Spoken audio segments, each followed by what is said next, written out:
we're the show that talks about all the things that no one else wants to discuss. And we always do it from a man's perspective. We talk about life, love, relationships.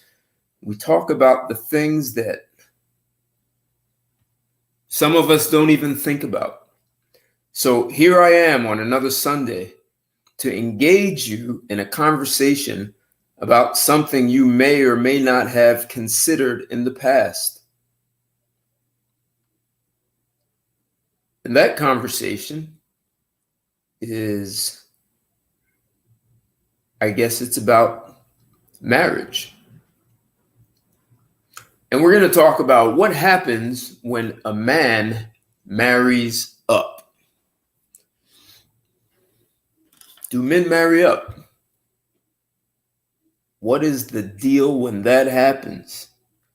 So that's what we're going to discuss tonight. And we're going to do this from a man's perspective. I know, ladies, you all have been talking about things for decades. You had Oprah and Ellen and Dr. Phil, and the ladies had everyone talking about ladies' challenges. But tonight, we're going to talk about ladies who marry down, men who marry up. Is that beneficial to anyone? I don't know. We have some real situations where that has happened, and maybe it will happen more in the future. I mean, if you think about it, 51% of the workforce is filled with women. And lots of women like hiring other women. They don't like hiring men.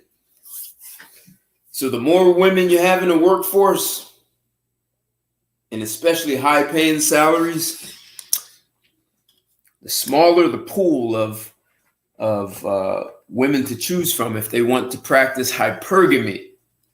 That's the practice of finding a guy who has all the money and resources to make life easier for you as a lady. So we're going to get down into this. This is one of those topics that I just came up with just today. Literally almost minutes ago. I had a great workout in the gym and walked out thinking, let's have this conversation. We've skated by it on a few occasions. Just want to do a sound check before I get too deep into this. You guys let me know if you can hear me on YouTube. Am I coming through loud and clear? I'm also on Instagram, and I'm doing a Blog Talk Radio where you can actually call in and join the conversation. And if you'd like to call in and join it,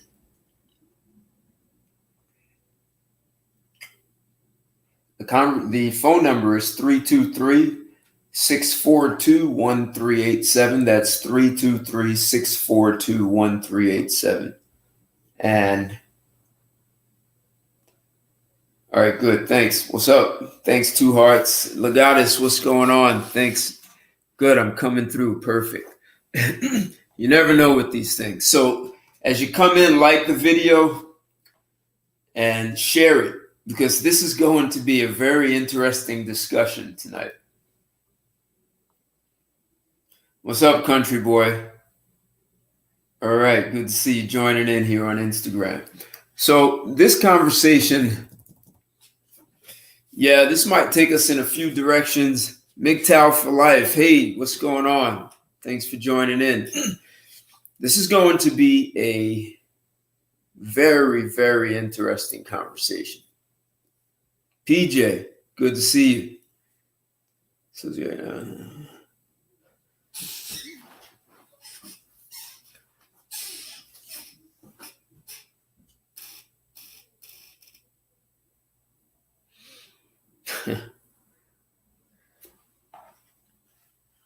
so what do men get out of marrying up? Hell, what do women get out of it? Is our society changing that much?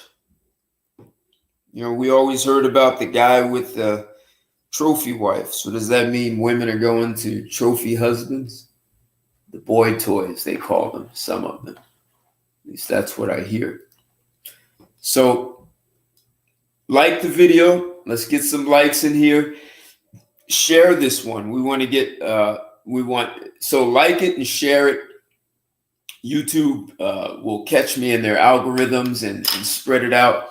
And look, some of you guys may have already subscribed to my channel, but for some reason, YouTube is not just me. They are unsubscribing your subscribers. So make sure you're still subscribing to my channel. Click the bell to make sure you get all notifications. Hey, Nanya, I think that's Anthony. Thanks for coming in here. Yeah, exactly, PJ. Men do get shamed. A View, thanks for jumping in here. Yep.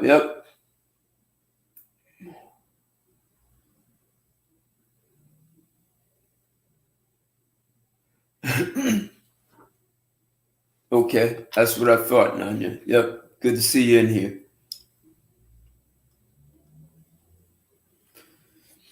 So yeah, we're going to deal with that. Do men get shamed for marrying up? Do they? Is there any benefit? Are they just boy toys, eye candy? Or what are women looking for? Do women really want to marry down? Is that what women want? Can you practice hypergamy if you're marrying down? And if that's the nature of women, I mean, are women defying their own nature by marrying down? Hey, Common Man 80, thanks for coming in. Absolutely. Like the video when you come in. So we want to make sure everyone catches me tonight on this one. This is going to be a hot one. And it's something that I just thought up, even though we've kind of skated by these conversations in the past, but this time I want to dive into it. And look, you guys, if you haven't, so you know I come out on Sundays at 7. But if you haven't caught me on my new show called YouTube and Chill, I do a YouTube and Chill every Friday at 2 p.m. And normally I have a woman on with me. You all have met Letitia in the past, and we generally have intimate conversations focusing around sex, intimacy, all that kind of stuff. So you'll definitely want to check me out on that. If you haven't subscribed to my Patreon, you want to get in there. I have it in the description below here. I've dropped so on Patreon, I have a bunch of videos that you guys have never seen. I haven't posted them anywhere except for Patreon. I think you'll find them interesting.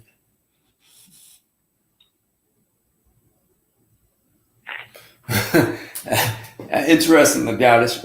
Yet they are attracted down, so why not? But sometimes they're attracted way down.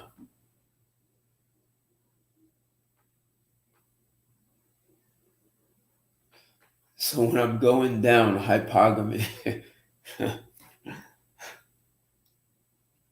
Yes, YouTube and Chill, 2 hearts. Tell them about that. Aperture Flex, thanks for joining.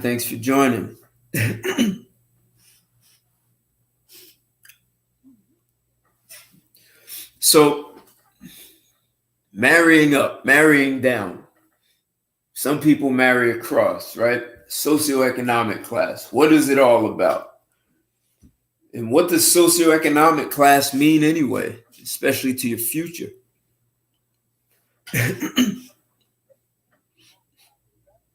Interesting. Men should aspire to marry up too. It will disrupt women's options. Very interesting. Like the video. If you haven't supported me in the Cash App or PayPal, I would greatly appreciate your support. That way I can keep giving you content and focusing seriously on things that I think will bring value to you. I like to bring you more shows. Like I said, if you haven't caught me on a Friday at 2 o'clock with my YouTube and Chill, we like chill. We are chilling on YouTube on Fridays, and we take We take on some of the most intimate conversations. Hell, we were talking this past Friday about sex and the importance of talking about sex, or should you have sex on a first date? So now today we're going to talk about marrying up and marrying down. So are women marrying down for sex? And someone said that they're dating down. Thank you, Common Man, for the like. Thank you for that. If they're dating down, why not just marry those guys? Hell, not only are they dating down, they're getting pregnant down. Yeah, it's frowned upon because men are seen as providers and head of household. So yeah, what even happens with that? What happens if you're the head of household because you're the breadwinner? And if that goes away, you're either earning nothing or you earn significantly less. So you all see the picture I have of Serena Williams and her husband, Alexis, if that's the correct way to pronounce his name. And Ohanian, Alexis Ohanian. So I guess she's technically Serena Ohanian now. And she was worth, when she married him, what was she worth? 100 million, something like that, 80 million. And he was worth about 10 million at the time. So, on one hand, you could say she was marrying down because, well, she was worth significantly 20, 30 times more than he was, maybe more. Yet he was still a millionaire. So she wasn't marrying some dude off the street with a 40 in his hand. So she didn't do that. Except a lot of people say that she settled.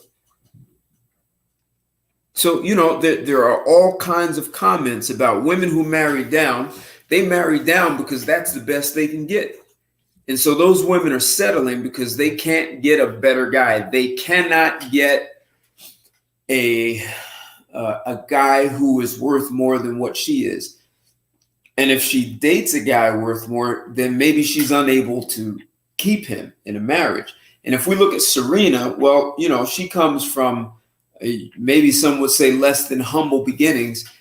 And so by coming from less than humble beginnings, a lower socioeconomic class, do people really change? I mean, is that a problem if you are from a lower socioeconomic class and you come into a lot of money, but your mindset may still be of a lower socioeconomic class? And so you may be actually, in the case of Serena, you could say she married down, but perhaps she actually married up by marrying someone from a higher socioeconomic class than she was. So let's talk about this stuff. And so some say she bought race. So so that could be another way to look at it.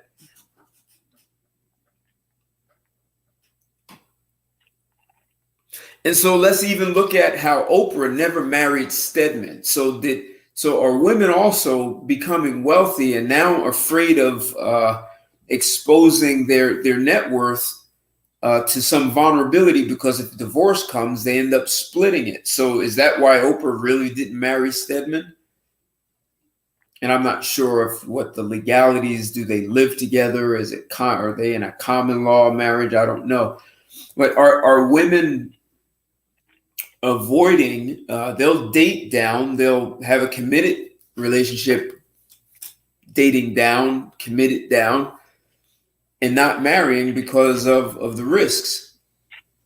So, there are a lot of different ways. And ultimately, how do men benefit by dating up? Are men really benefiting?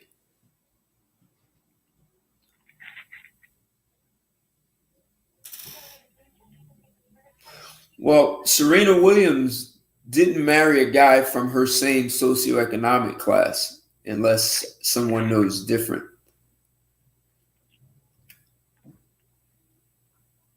So let's take a couple of phone calls here and let's talk this out. And you guys in the chat, love to hear your comments and your questions, and for sure, Common Man, let's definitely keep it real. So, was she marrying a race? Was she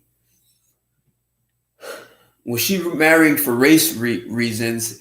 And no matter what the man was, she may have felt like she was marrying up instead of marrying down. So let's take the first call at area code 870. 870, you're live and on the air with Straight Talk. What's your name and where you calling from? Good evening, Ted. How you doing, man? Hey, I'm doing pretty well. How about yourself? Tell everyone your name and where you calling from. Oh, this your homeboy, country boy Kendrick, here in Proctor, Arkansas, man. What that? All right, what's going on? Thanks for calling. So what do you think, man? What happens when a man marries up? Well, me personally, Ted, it's you stepping in a whole nother different lane, man, when you marrying up. You marrying interracially and interculturally when you start talking about marrying up or dating up. And that's how I look at it. Okay. That's all right. why I say you need this evening when you get a chance, check out that video I sent you. All right, I'll do that. Women say they passing on black men. You need to check that out when you get a chance. Okay. All right. Appreciate that. Thank you. So at Two Hearts, they may be in financially in the top 1%, except there are people who win a lottery. You win $100 million lottery, and that will put you in the top 1%. But if you come from a very low socioeconomic class, you're just from a low socioeconomic class with $100 million. Right. So that sometimes marrying up. Money, that put you in, if you come from money, that puts you in a whole different bracket as well, to you. Well, what I'm saying is sometimes you can marry up. Even if the person, and let's say Serena Williams, you can marry up just by marrying into a higher socioeconomic class. Even if you have more money than that person, if they're from a higher socioeconomic class, they may be able to open doors for you. I agree. Someone, I know your deal. Someone asked if you've married up before. Well, they didn't ask, but they're assuming. Did you marry up before? Somebody asking me that question. Yes, someone said, I guess the caller has married up before. I ain't never been married. I ain't never slept with no woman a day in my life. All right, good enough. I'm a virgin, and I put that out there to you. All right. I don't play this. All right, that answers their question. I don't play that. I beat the hell out of somebody. I don't play those games. Right, PJ. So Megan and Williams, so Megan married up. And so everyone sees that as normal, and that's fine. For a woman to marry up, we all understand that she's marrying a guy who has greater resources, money. She wants to have children. She can have a more relaxed life and not feel like she has to work. So we all get that. We've accepted that as a society. However, have we accepted that for a man? And if a man marries a woman, if that was reversed, and a man was married, if a man from a middle class was marrying someone from a royal family, and it was a woman, how would that be seen? I mean, it would seem like he would benefit. Would he just be a boy toy? Well, if you look at it from that point of view, if a woman comes from royalty, her mom and dad ain't gonna play it. They gonna want that girl to be with somebody either high class or high status, socially, economic status. They ain't gonna let their daughter mess with no anything. Well, that not raw business, no nobility or nothing like that. I know better. Wasn't that part of? Wasn't there some drama around that with Meghan marrying Harry? I don't know nothing about those two. But all I can tell you, the older matriarch and patriarch of that royal family, they didn't play that stuff. So I can't speak too much on Megan and that Prince. I can't speak on too much on those two. Okay. All right. Hey, Nelly, but I was told that yep. I was told that the older generation of the nobility family don't play that. Probably not. What's going on, Nelly? Now, thanks for joining in. Let me take another caller. Let's get this caller in from area code 609. 609, you're live and on the air with Straight Talk. What's your name and where you calling from? Yeah, Chad, this is Anthony Knox. Hey, man, what's going on? Hey, all right, what's going on, Kenny? Oh, no problem. No skin off my back. Just chilling, man. I hear you. So what do you think of the topic, Anthony? What happens when a man marries up? Or is that even smart for a man to do that? I mean, it could be good or it could be bad. For me personally, depending on the situation, I don't agree with it because you put yourself in a bad situation. But every situation is different. I wouldn't put myself in that type of situation, though. All right, why not? Because if you don't have the same amount of assets that young lady has, then you're at a disadvantage. There's a shift in power, and in a lot of cases, you're not going to be respected in the long run. You give up a lot. You give up a lot of power. And you may not see it in the beginning, but as the years go by, if it lasts that long, you're going to face a disadvantage. But I mean, situations work. Like I said, it just depends on the situation. But I don't feel that that's a good situation to be in. So you think so? This is something I thought about when I was and that's as far as assets is concerned, and wealth. Right. So this is something that I was considering for this topic. So for thousands of years, women have married up. They married a guy who had more assets. So here we are now, and we've had queens before, but here we are now. The average woman can earn $50,000, $60,000, $150,000, $250,000. And if a woman earning $250,000 marries a guy making $50,000, she just might have a sense of power that traditionally hasn't existed in our society. Is that kind of what you're saying? Yes. All right. So then that raises a question. Then, do women really know how to handle that kind of power? This is we just repeating a lot of the stuff we've been talking about. We just repeating different aspects of our conversations from past weeks, but for the rest of the audience that doesn't normally tune in, I mean, for the sake of the conversation, it's just they don't know how to handle power, man, at all. So maybe that's so when a man marries up, one of the things that could happen is that women feel like so I think women believe money is power. And I can see why people believe money is power, but there are lots of people with money and it doesn't mean they have power. They just have a lot of money. mean, because whether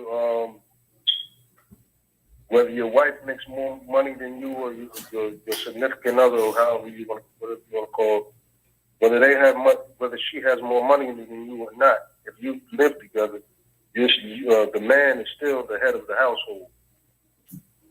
Right. But in a woman's mind, she thinks head of household like means breadwinner. Yeah, yeah, exactly. She thinks that there's a shift, and she feels entitled to call herself the breadwinner, and she'll take on a stance of greater power than you, knowing that that's not what she desires to begin with. They begin to resent you. So that's one of the things that can come out of it. So if a man marries up, one of the things that could come out of it is the woman ends up resenting him.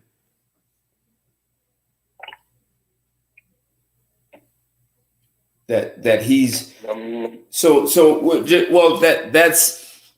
why I think that's something that a lot of men live with, is that if a man is not working, he feels like he's less of a man. Like he can't support his woman. He can't do things for her. He can't take her out. He can't buy her stuff. He can't take her on vacations. He just doesn't have the financial wherewithal and feels like less of a man. So I would wonder. So I'm listening to what you're saying. So, a man, he bases so much of his manhood on his financial situation. So is the woman taking advantage of that because she sees that he's kind of down on himself and she just kind of steps in and exploits that? Or is it that women believe that he who holds the gold is the one with power? That's true, kid. Yeah, it depends on what type of woman you got, but in most cases, that's what it's going to be. Even if you are working, there's a lot of, and even in my case, I work hard. You know what I mean? When my wife had met me, when my ex met me 10 years ago, I worked and I had a trade. I had my own business. I did remodeling on the side because I had construction experience in the union, not just with some contract. I worked in the construction union. So I would go to work at night. I worked at night, and I did when I had jobs. I would go in at 7 o'clock. I would go 7 o'clock in the morning to the person's house. I probably start at 8 o'clock, and whatever I was doing, I would start working in their house at 8 o'clock, and I would leave at 12, maybe 1 o'clock, and then go to work at I think it was 2 or 3 o'clock. I had to go to work, and then I worked at 10 or 11 o'clock. And I did that for a long time. It seemed like I couldn't never save no money because she wanted to do everything. And my thing was I was trying to save money so that I could eventually, because I had other business ventures that I was involved in, I wanted to eventually give her the option to stay home. But she just could not discipline herself, in that respect. So, but it's just a bad idea, man. It's from my experience and from what I see other people, go through. So, man, I just don't agree with it. And I'm not saying that I've seen people do it, and I've seen it work the other way around, but that's very, very, very rare. And a lot of times, in those cases, a lot of times those women can't find nobody, and they just paying somebody to be with them. Well, see that's. Go ahead. Yeah, and sometimes that turns out to be bad because you're with somebody that has low self-esteem. So I mean, I wouldn't do it anymore. I wouldn't do it. and I wouldn't even say that my wife, that I married up. My wife just made more money than me. We both come from the same middle class family. But I wouldn't, like, the situation I was in, I wouldn't do that shit no more at all. All right. Hey, Warren, thanks for joining. So, as someone put up Obama, Barack and Michelle Obama, actually, they were never equals because Obama's a trust fund, baby. A lot of people don't know that. Obama's the wealthiest president to ever exist so far out of all that. He was more wealthy than Trump. So they definitely were not equal. Michelle may have come from a lower middle class, but she was not equal to her husband. Rose 62, thanks for joining. So part of the problem is that men have this mindset that my manhood is predicated on my net worth, my income, my business, whatever that money is, and so when a man has money, he has options on how he can treat, engage, spoil, whatever word you want to use, right? He can, his woman can practice hypergamy. And so men feel good about that. So, there's a meme that keeps running all over Facebook, and it says, when a man makes a lot of money, he thinks about how he can take care of his woman and his children. And when women make money, they think about how they don't need a man now. So maybe that's part of it. But we have a society, and that's no question, feminism had a role to play in that. Telling women, if once you have your own money, you don't need a man anymore. You don't have to listen to what he says. You have your own money. You can make your own decisions. And so women have embraced that, whether they know it or not. So they are making money and they don't need a guy. So maybe that's in the background. So imagine you have these two things going on. A man feels like he's not bringing his financial worth to the table, and a woman thinks, well, if I make money why do I need a man? And that's a perfect storm. So what you call a man that monkey branching into it, if that be the case, if they got their money and doing all the things they say, so shouldn't men be on the flip side practicing monkey branching too? That's a good question. Should they? I'm just trying to ask because I know you and Andy are a little older than me. I don't know if this has to do with age. Brothers do it already. It happens already. But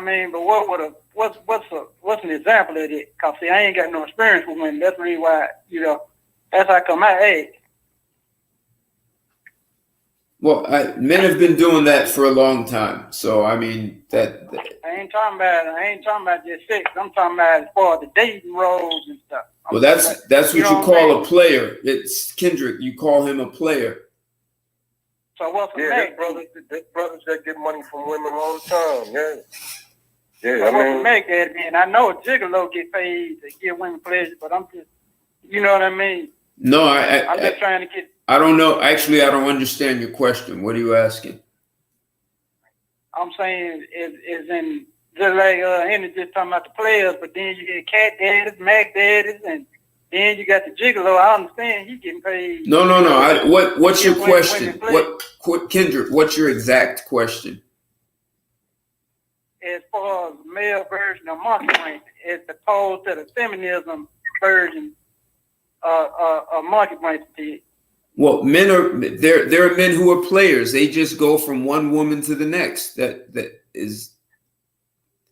But are they marrying these women and staying with these women? That's what I'm asking. Because if that's the case, they need to get their ass out of the way. If that's the case, find your woman and stay settled down. No, there are men who are I think they call it perpetually monogamous. So they'll go into a 2-3 year relationship with a woman and then go to another woman 2 or 3 years. They never marry any of them, and they just keep doing that. See, now that's crazy to me. Yeah, they'll set themselves up financially, stack their money. The woman will be helping them. I don't really see it as wrong,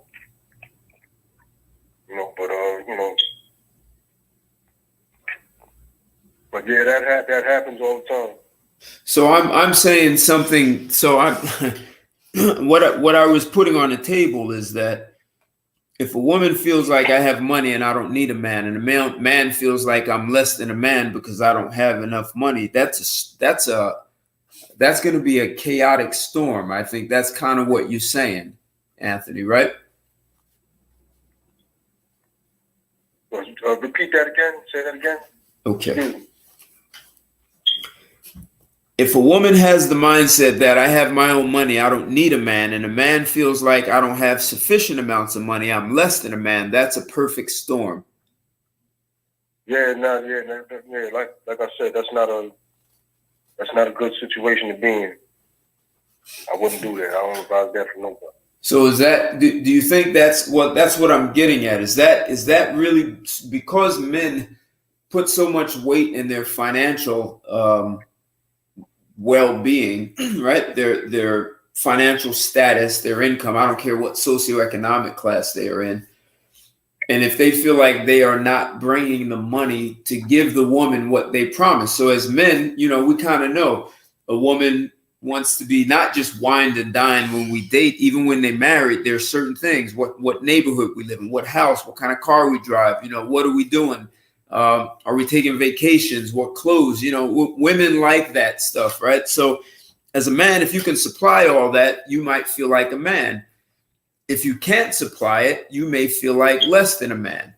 And so that's one state of mind. And then the woman says, well, hell, I make more money than you. And the feminist told me if I have my own money, I don't even need a man. And so those two people together that's like a storm, a disaster. Just even in the beginning, if it may be all roses, eventually down the line, that shit's you're gonna hit a brick wall.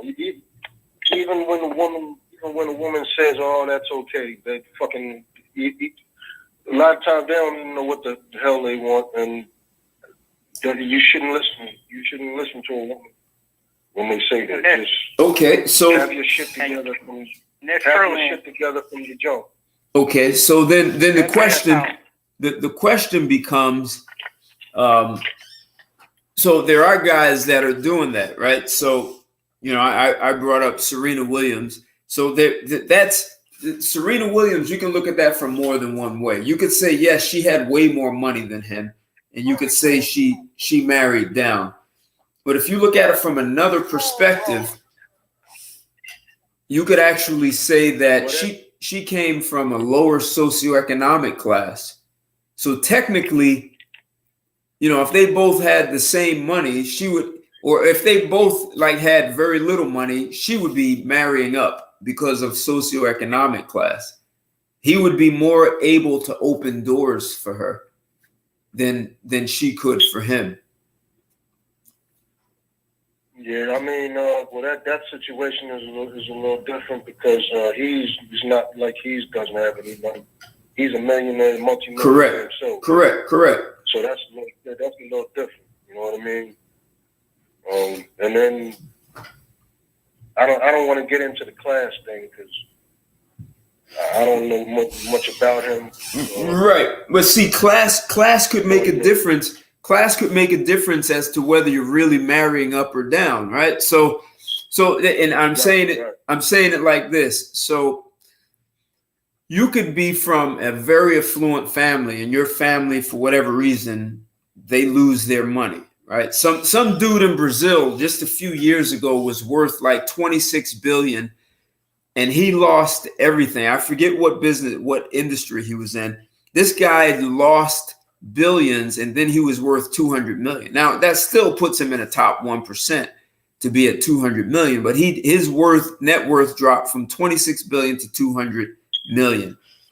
So, and some families have dropped less than that, right?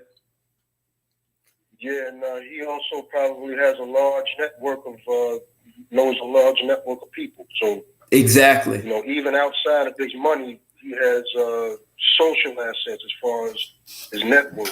He has social value, right, in the world. So that's what I'm getting at. So if a guy came from, if let's say that same guy, he was now worth $100,000. He lost $26 billion and worth $100,000. And he marries a woman who's worth $20 million. And she came from humble beginnings. Some people could say if he marries her, he's marrying up, right? You get what I'm saying? Yeah. But if you ain't never had if your family is not used to being wealthy like that, just like you said, if you with somebody, maybe they're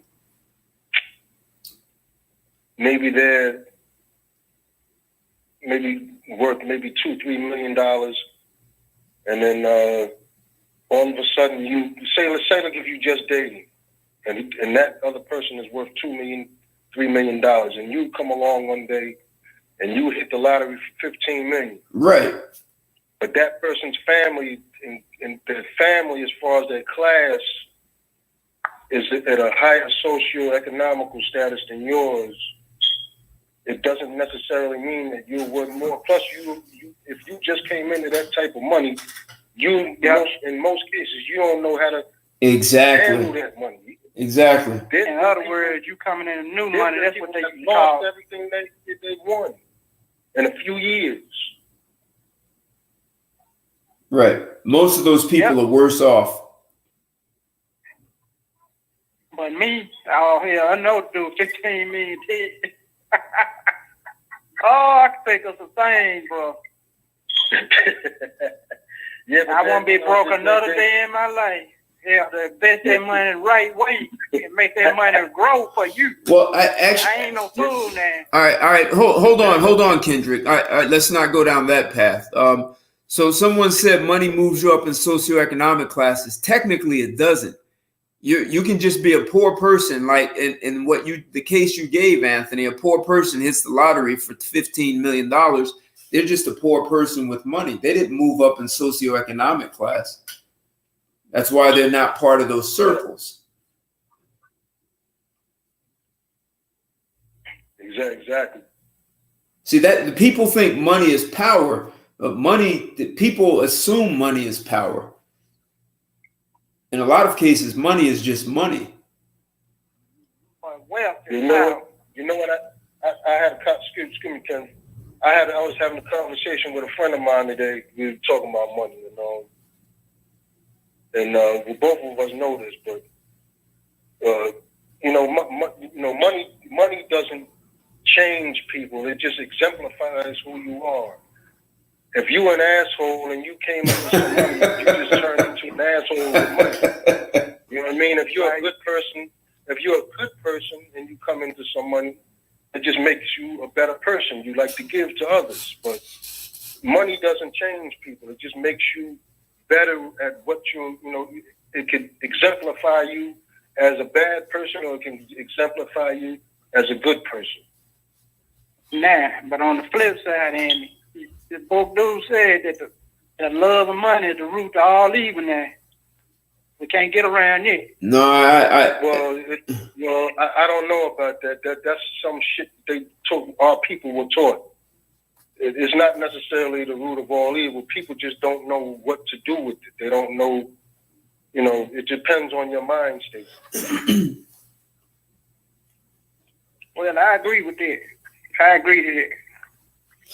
So technically, someone said you're not poor with a net worth of $2 million. There are lots of poor people who have won the lottery for $2 million, and then they were worse off. They were poor because they were poor.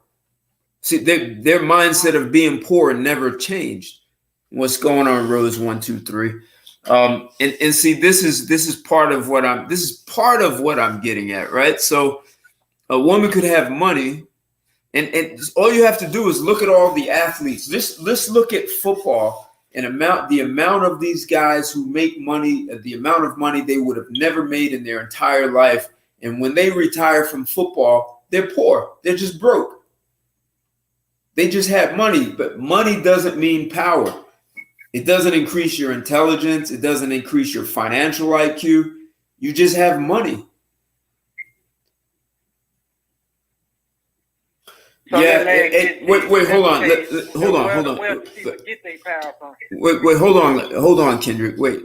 Hey, Legatus, but when they have that $2 million, they are still poor. See, that's the part. That's kind of what I want to get at, right? So just because you have $2 million, it didn't change. Yesterday you were on Sunday you're poor. Monday you have $2 million. You're still poor. This is why the majority of people who win large lotteries are worse off, because they are still poor. That never changed. Yeah, that's what people don't realize. Is whatever you are in your mind state, that's what you are in reality. Right. Yeah. But in most cases, money is just money. Money can give you access to power, but it doesn't mean that you have power. So let me get it to you. What about the Gates and the Rothschilds and all them old crazy folks, the Rockefellers and all them old crazy names? What about that? Been out there for a long time. What about them? You see what's going on. You see what's going on. What kind of power? I'm talking about how they get all that power they claim they get, other than just a wealthy name. Well, I mean, this is this little bit off topic, but these are people who are writing policies that govern your life. Other than being rich. Nah, just because you have money doesn't mean you're writing policies. Like Oprah has money. She is not making policies. See, Oprah has money. Oprah has no power. So we need to get rid of all the ones making all these policies. They're only doing it because we've given up our power as a society. But that's another subject. Like Ted was saying, that'll take us down another rabbit hole. Right. Yeah, I mean, I did a whole call about power. I did a show about that. And yeah. So if a man does see, but here's the other side. If a man marries up, well, let me just first take it like this. Usually when a woman marries up, she marries up and she has access to the guy's resources, and she can live a comfortable life. If a man marries up, if he's smart, he's getting that woman to open doors, and he's going to actually accomplish something with that. He's going to increase his own net worth or the couple's net worth.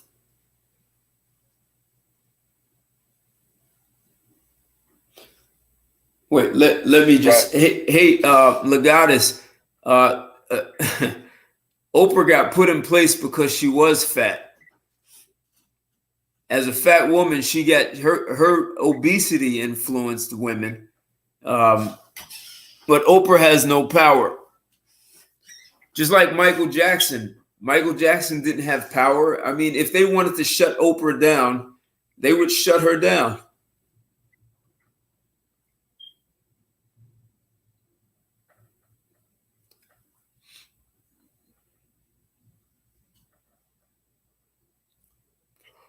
So I'm saying that men generally will look for a woman to open doors. So some of these athletes who actually do smarter things with their money, they usually end up marrying someone who can open doors for them.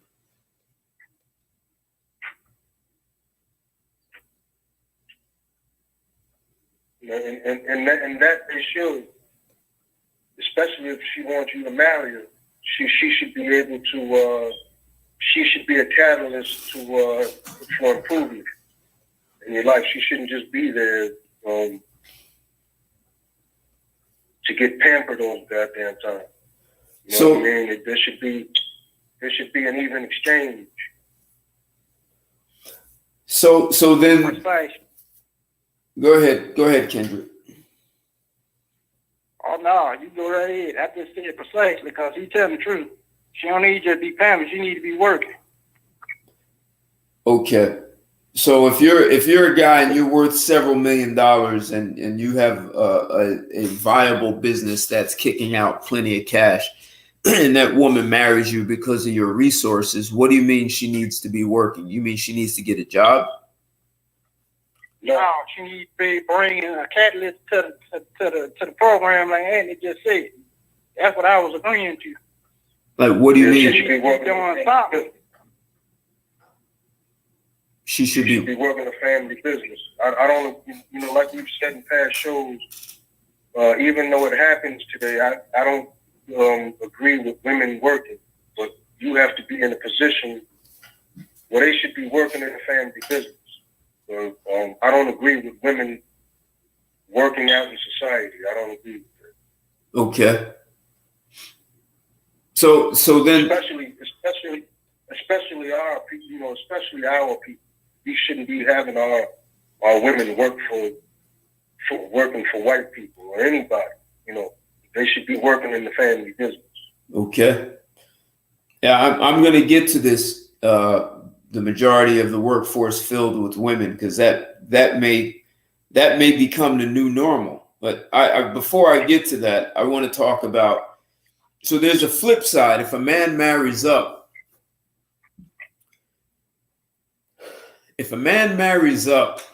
and especially if his woman has a network, any kind of network that's valuable, then maybe there is an opportunity for him to increase his net worth if he marries up. Yeah, if a man does that, he should have something. I'm not talking about guys that's sitting around waiting for somebody to do something for them. You should at least have something, some type of goals for yourself, like outside of who she is, so that, you know, you will have something for yourself. You know, you have to. It's not even so much for her, or if you have children, you have to at least have something for yourself so that you'll feel good about yourself. You know, it starts there. So you should have some type of goal or destination that you're trying to get to, so that one day you could tell the woman that you're with that she don't have to do what she's doing anymore. Right. No, I get that. But I'm actually saying, so that's the next step in what I'm saying. But I'm saying if you marry up, you can exploit that. I mean, if a woman has no problem marrying up and living off, the sweat of your brow, right? You're out, your blood, sweat, and tears. And she says, hey, well, I'm raising the children and it's hard work and we need a maid and a nanny and I need all this stuff. And this is because of your hard work, right? So she has no problem. Hey, honey, I need a bigger house. I need a nicer car. And, if you're a real man, hold on, Kendrick, hold on. I'm really taking this somewhere. So if a woman can comfortably say all those things, and if a man can marry up, what are the benefits of a man marrying up? How many men, since we already established that guys feel like if they don't have the money, they feel like less of a man. So if you marry up, what are the things that you could leverage your wife for, aside from sitting at home and saying, I need a better car and a bigger house and a butler and all that? What are the things that a man could leverage on a woman when he marries up?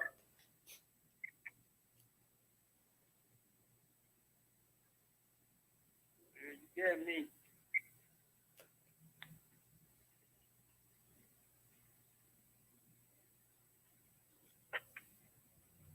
Well, I've only been married once, but it's money and assets. You know,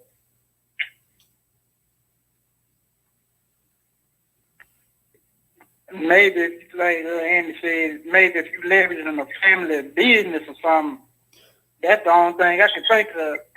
Well, you know what? The husband part. That actually, you said something important. So I've actually have clients where that happened, where their father married a woman and her daddy had a successful business. And so this guy marries a woman, her father has a successful business, and he goes into the family business. And he ends up buying out his brother-in-law and taking the company to the next level. And now his sons are running it. So yeah, Kendrick, that's a good one. So hold on, Kendrick. Hold on. Kendrick, hold on, man. We're both talking at the same time. No one's going to know what either of us is saying. So that is one way that if a woman is married to a father who has a family business, you actually could leverage that. Like that's part of her network. Right? Is that what you're saying, Kendrick? Yes, sir. And what type of situation do you call those? Is that monkey branching? What is it? I don't know.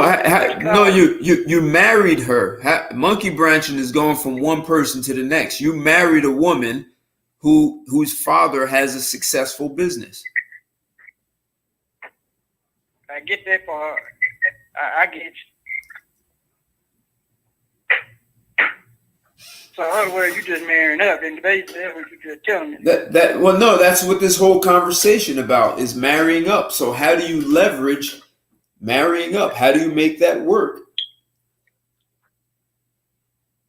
I guess you got a point. The only thing that popped in my mind just then was the family business. Somebody gonna have to, like you said, somebody gonna have to come in if somebody have that old man and take over the family business. And take it to another level or something.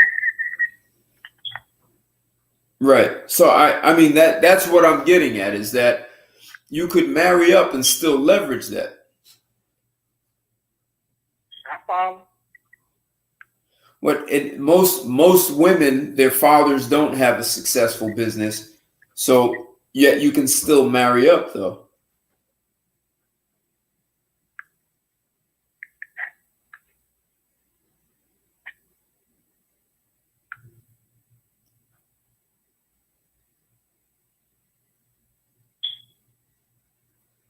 Right? Yes, sir. So how do you leverage that?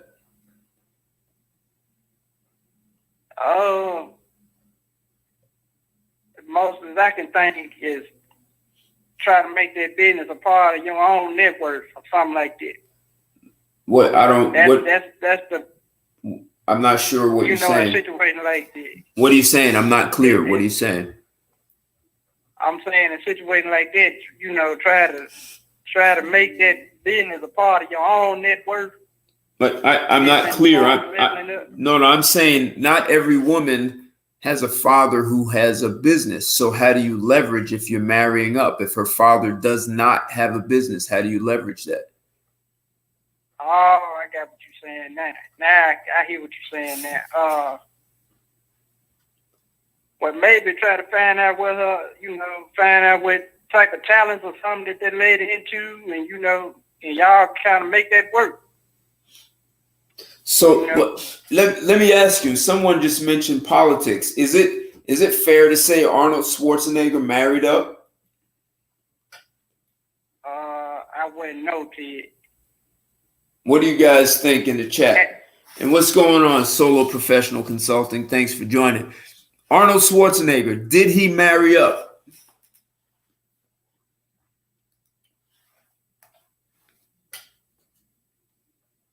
What do you guys think?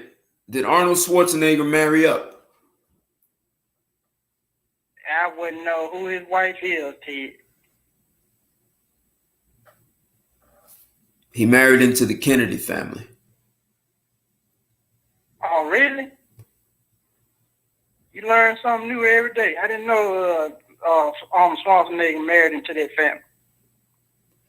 So I figured you talking about JFK's family, right? Right, the Kennedy, right. And Sudata Roy, thanks for joining. I see you out there. So, Charles, you say no. Why not, Charles? Why do you say he didn't marry up? See, because this may be the exact. Now, I don't know what the net worth of the Kennedy family. Right. See, two hearts. That's what I'm saying. If you flip it, right? So if you flip it and say a woman from humble beginnings marries a guy from a higher socioeconomic class, some will say she married down, but did she really? I think it's a little more complex than that. In the case of Schwarzenegger, even if he had more money than his wife, she came from a wealthy family that had power. The Kennedy family put itself in a position to have power, not just money. And they were able to make Arnold Schwarzenegger governor. So he leveraged her power, even if, and I don't know what her net worth was at the time or his. I mean, you figure Arnold Schwarzenegger had done very well for himself, making movies. He was starting to make political connections while Ronald Reagan was in office. So Schwarzenegger he was a multi-millionaire. Right, exactly. So he may have had, Two Hearts said he had more money than her. Even though he had more money than her, in some ways he was still marrying up. Because he may have never become governor without that family marriage. I get where you're going to. Now I'm starting to see the picture. Just looking at that dynamic right there. Because really, Schwarzenegger was just America's bodybuilder at the time, and then after that, he went on to the acting business. So really, he wasn't even in political power up until now. So you just made my mind think. So yeah, I guess he kind of leveled up. So interesting, Charles. So you think he was already chosen, Charles, and so basically, are you saying, Charles, his marriage was arranged?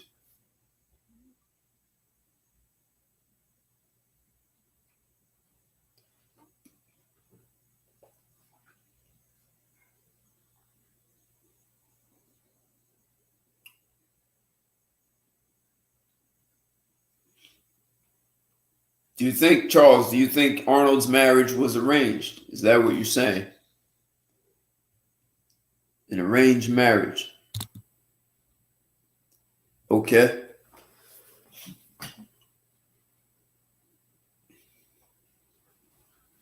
So that means someone else had ideas about him.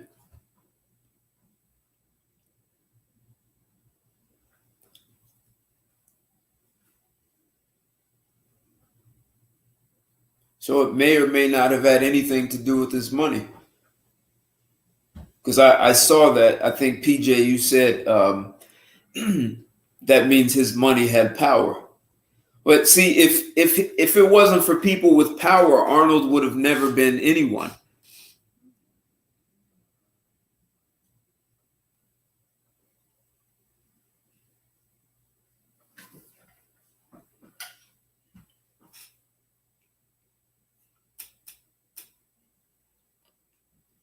I mean, back in the 80s, his relationship, Arnold's relationship with Reagan was showing clearly. He became like the Minister of Health or something like that in the 80s. So he was already moving. And I don't know what year he married. Maybe someone else has the facts on that. So socially, from a socioeconomic class, Arnold married up, even though he may have had more money. Right, Reagan moved up from an actor. Right. So this is what I'm getting at. So these are guys who married up. and may or may not have had more money than their wives, but their wives could open doors for them. That's what I'm getting at. And so yes, you don't have to have you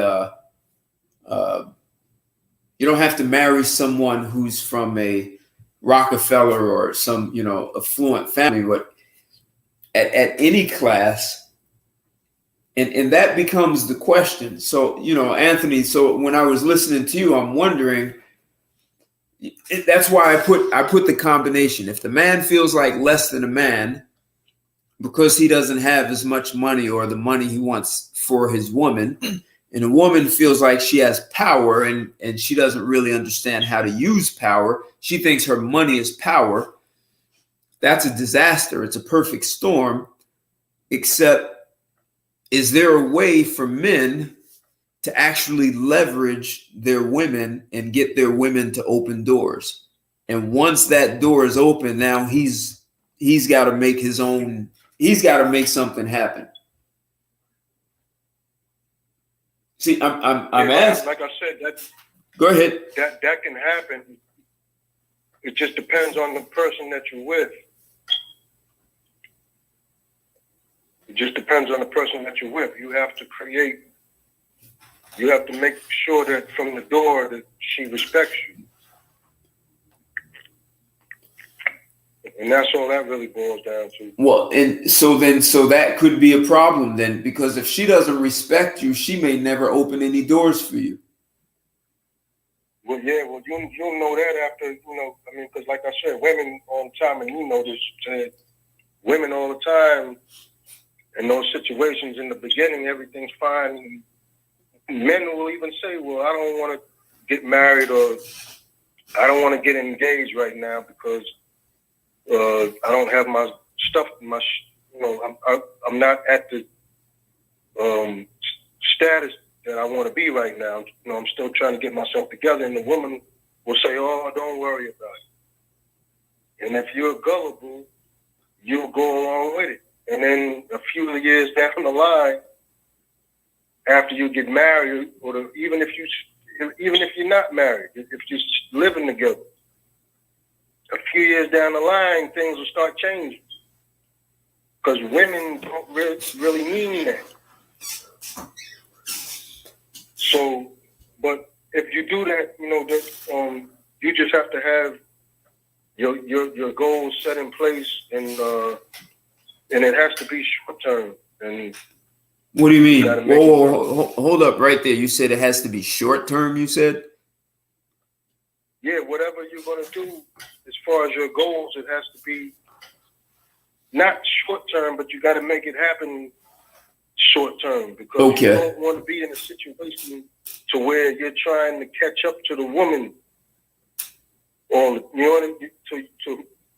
don't want to be trying to catch up to her. That's because that's how you're going to be feeling. You're going to be feeling like you're catching up to her, and you don't want to put yourself in that situation. Okay. So, and I don't want to get too.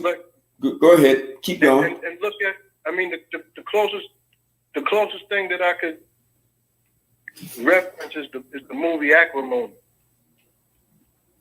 Did you see the movie? Did you see Acrimony? I don't. Maybe I'm not sure. I'm not sure, Anthony. I'm not sure if I saw it.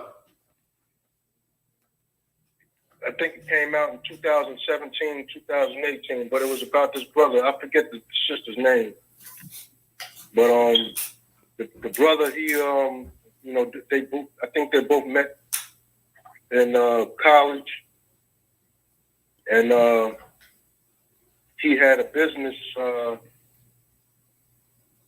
He was working on a business. He had a patent. Oh, I did see that. I did. On an invention. I'm sorry. I'm gonna want to know. So she ended up divorcing him, and he married another woman and hit it big, right? Yeah. Exactly, okay. Exactly. I saw it. I saw that. Keep going. Yes. So you know what happened in the movie. She loved him, but she didn't respect him. And then and he stuck to his guns, and he knew what he wanted out of life. and he wouldn't just settle for anything. So, but he he had she was funding his projects and everything. She lost to her mother's house, and which it turned out to be bad. But he made all of it. He ended up hitting it big. You saw the movie. He ended up hitting it big. He gave her. She had left him. Oh, he gave her a check for $10 million, right? Yeah, he gave her back. He got her mother's house back and some. He gave her money. He gave her money, all the money that he owed her, plus. So, you know what I mean? What? Let me ask you this: Isn't that didn't the second woman, his second wife, open the door for him? Yeah. Yes, she did. Yes, she did. Yep. And the first one wanted him back. That's where he actually messed around and tried to kill him. Right. So that's what I'm getting at, guys, is that he was able to leverage. So see, no one has a problem with a woman saying, like I said, the guy makes money, she can sit home, take care of the kids, and demand a maid and all that stuff, and no one bats an eye at that. So if a man marries up and a woman makes significantly more and she has access to a network, why aren't men leveraging that?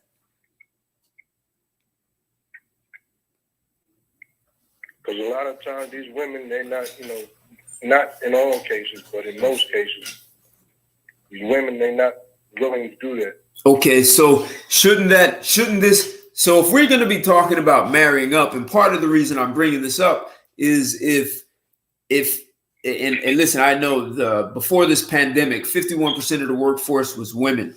So if that number would have grown to 60 and 70% of the workforce with women, that means the majority of women are going to be marrying down, right? You guys can see that, right? Yeah, I mean, right. So if you have the majority, imagine 3/4 of people in the workforce are women. That means a lot of unemployed men, right? So either women are just going to get pregnant and have babies and say, I don't need a man, or they're going to be forced to marry down. So, and right now this pandemic is kind of leveling the playing field, right? And so, but the question is, if men continue to allow women to move into the workforce and displace men, shouldn't men be leveraging these women for their network so that they can do something? Because I've seen guys. There still is a dry cleaners around the corner from my house. One guy from Dominican Republic, the other guy's partner was from Colombia, and their wives both worked corporate jobs. And the DR dude, or I could see, I forget what his wife did, but she presented herself as she had some kind of high-powered job, right? And those wives bought their husbands a dry cleaner. They funded that sucker. And in the end, they sold the dry cleaner after, I don't know, 5-7 years. And that was a retirement package. So a guy can leverage his woman, let her fund the business and grow that sucker. And then, like you were saying, Anthony, then he can retire her. But those two guys, they were Hispanics. One's Colombian and the other one was Dominican in their culture. And you know this because part of your family's from Belize. Brazil. Their culture is different. Brazil. Yeah, I understand that. But so we're having, that's why I'm purposely having this conversation. So, too many guys go into it. So if the woman says, I love you and, oh, don't worry, it's going to be okay. That is, so from what you're saying, Anthony, that doesn't work. No, not from my experience, it don't work. Right. So if you're not having a conversation about what we're going to do with this marrying up situation, then, maybe the communication isn't as good as people think it is. because these things need to be addressed. Unknown 133, what's up? Sorry, go ahead. Say that again. Those are the conversations you should be having in the very beginning. Correct. Economic and goal wise, and what you're both going to do. Not just what I want to do or what you want to do, but what we're going to do going into this. Right. So, hey, Charles, so this guy said something interesting. I don't believe that a woman has any access to grant a man. She's merely usurping another man's power to delegate for herself. So, there are women who don't work at all and they marry up. And what those women do is they work for that man. She either is helping in the business, or she's out networking as a soccer mom, or she's going to the country club. She's going somewhere, even to Equinox Gym, wherever she's going, she's meeting other women who are married to successful men. And she's finding a better job for her husband. If he has a business, she's finding investors, clients, vendors with preferential pricing, potential employees, all by networking with women. So women have the capacity to do this. So and what you're saying, Anthony, is there's got to be some economics behind this, right? So, if we're just marrying and I love you, you love me, and this feels so good. And if as a man, you're marrying up, that's not good enough. So if we go back to Arnold Schwarzenegger, wherever this conversation took place at some point before his marriage, I'm asserting that there was some kind of plan, right? And which is what you're saying, Anthony, some kind of plan to move up so that the man puts himself in a better economic position. But in the case of Arnold, it was socioeconomics that he was leveraging. Because he had money. I didn't know that he was married to the Kennedy family. I didn't know that. Oh, yeah. Yep. What's up, Skip 03, CO3? Thanks for joining. Unknown 133, thanks for joining. Yeah, so he married up for socioeconomic class. Yeah.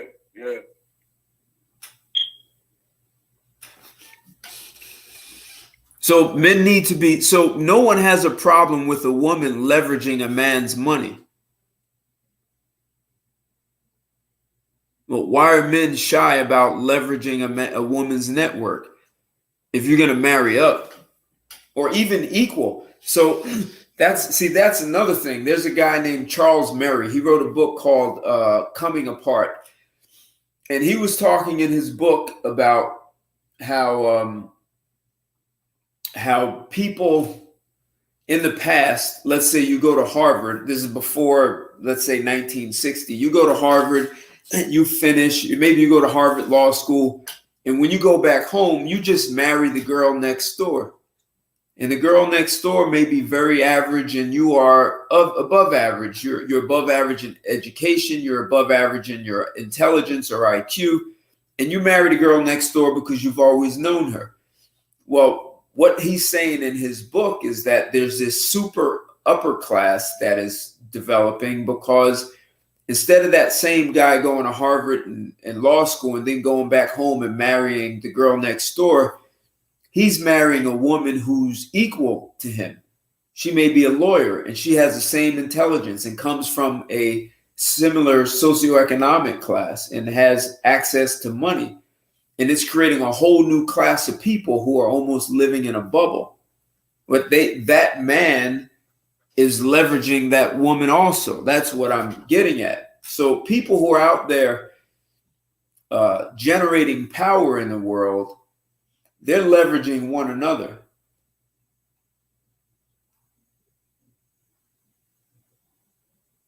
That's what I'm getting at. And men, there's no need for a man to be shy about leveraging his woman's network. Yeah, that's a good one, Legatus. Right. Men have been brainwashed to think that we just take care of women and the women do not have to contribute anything. That's a huge problem. And well, women reinforced it. Hey, Anthony, you're back on. Oh, you damn, he's getting disconnected. But men are allowing that. So, Legatus, that's a really good point you're saying. But here's the deal, man. In these upper classes, so just look at Arnold. Arnold leveraged her network. He didn't become governor on his own. Okay, I got you, Anthony. I got you. Arnold Schwarzenegger did not. He had money, but he didn't. See, this is, you know what? Arnold Schwarzenegger is a perfect example of how money does not guarantee you power. Arnold was an immigrant, a bodybuilder, and a movie star. That was not enough to make him governor of California. His millions of dollars was not going to guarantee that. He had connections with the right family. And that put him in the governor's seat. Money does not guarantee power. Even though he had more money than his wife personally, but he didn't have the power that his wife had. So you guys have heard me say this before. Make your woman work for you. I said it. Make her work for you. Why isn't she out there building a network that supports your success? So you could marry up. And if she's unwilling, so if a woman could still practice hypergamy if she's smart. So if a woman, if you're a guy and you've got your head together and you're marrying up because she knows that you have something to offer, right? Beyond money, she will leverage that. And then you need to leverage her network. Because if she could still practice hypergamy by giving you access to her network and you work the hell out of that network and build, whether it's a successful business, a career, whatever the hell you do. Yes, Two Hearts, women can practice hypergamy even if they marry down, because if she gives that man access to her network and he makes something happen and she knows how to support him, see, then she's got to be really intelligent. She can't be she can't be demeaning him. She has to make sure that once she plugs him into her network, that he's able to do something valuable with it that maybe she couldn't even do. Or just the combination. Together, they have two different skills that together become more powerful with her one network. And they end up better off economically. Maybe she's able to retire. Maybe by plugging him into her network, she can take time off and raise children for several years.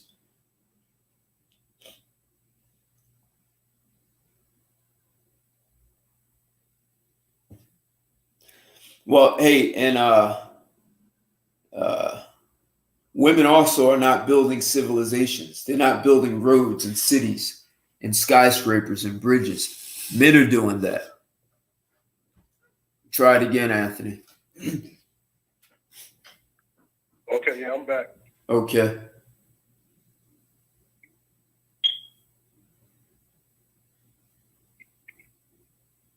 Yeah, that's kind of sort of what I was trying to get at. What's that? That but I wasn't all the way to where you were breaking it down. If a man has a goal and he knows what he wants to do, and your wife has assets and more money than what you have, if she, like you were saying, if she helps fund your dreams, it could potentially make life better for the both of you. Right.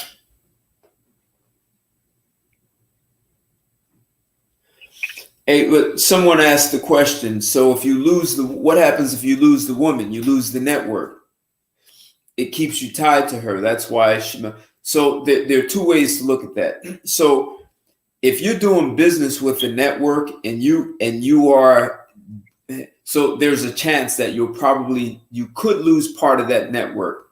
There's a chance. At the same time, if you're actually doing business and it's profitable business, you can actually keep access to that network and keep using it. When I used to train in the gym, and a married couple started the gym. They divorced and they still kept the gym and they still worked together. It didn't interfere with them growing the gym. And I saw. Go ahead. Sorry. Go ahead. No, I was just saying, right. Yeah, I'm okay. agreeing with you. Right. So someone said in the case of Arnold, he's divorced and now he's kind of no one. Like you don't hear about him. It was his network through his wife that got him. I mean, he clearly created fame for himself through becoming Mr. Olympia and then in movies. Well, even if you get a divorce, your network might go with you, except if the guy has already established his own intimate, financial relationships, you can't take that, especially if they're doing business with them already. Now, some people may have a problem and feel torn and not deal with him. I get that. Well, see, if you plug a guy into one network, even if you divorce him, he still has access to other people through the network you plug them into. So he shouldn't be starving. You can't stop that.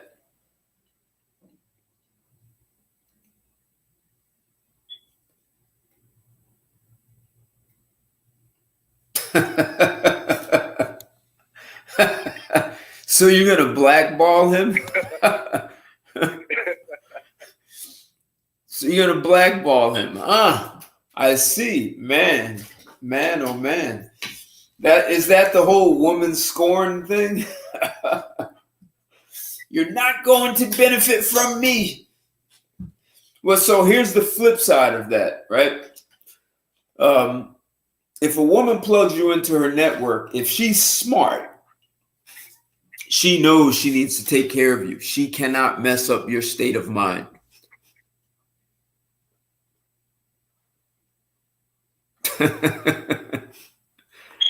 It's over for you, Joker. We win this till death do us part. Okay. So if a woman plugs you into her network, most women will not want to mess your head up, because if she messes your head up, that messes up her network. So if she's smart, she plugs you into her network, she's going to take good care of you. Now, hey, Anthony, I did a show. I don't know if you saw it on Friday, and I was asking a question. Should you have? I was asking about sex on a first date. So ultimately, the conversation was about. You saw it? I saw the post, but I ain't really. I didn't make the comment. Okay. So ultimately, it was about communication, right? So you could have sex on a first date, and it could be fine, right? But it's about. And then we got into, well, should you be talking about sex on a first date, and why aren't people talking about sex? And so ultimately, it was about how people really don't talk about things. So what you were saying is, talking about the economics. People are not talking about sex and money in an intimate way. Sex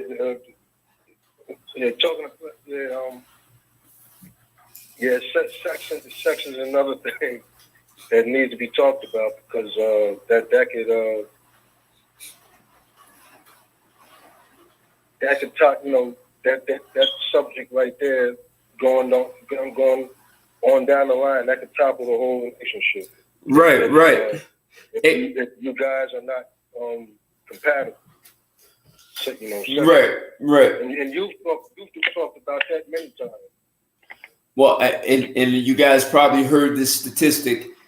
Couples that have sex 4 times a week or more earn more money than couples that have sex less. Man, Ted, and I know this ain't this, like I just said, you've talked about this many times, but a man, any man with, that has a good head on his shoulders, if he gets sex on a regular basis,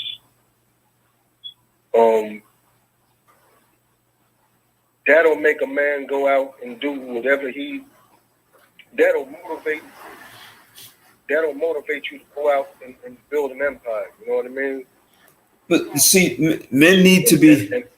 Go ahead. And I know this from my own personal experience, man. But especially when I was satisfied sexually, I'd get my ass up in the fucking morning, early in the morning.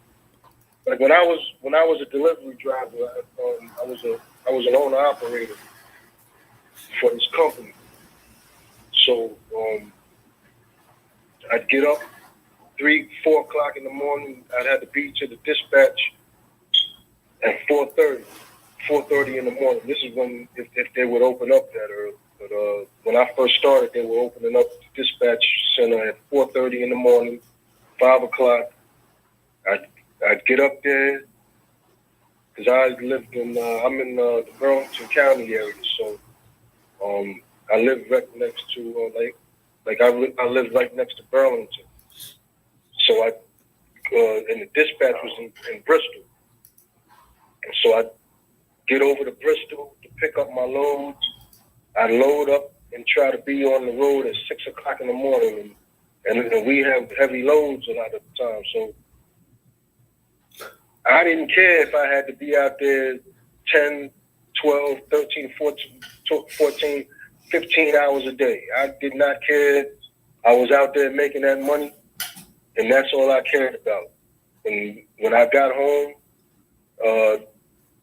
I wanted to spend time with my wife and children. But the problem that we had is that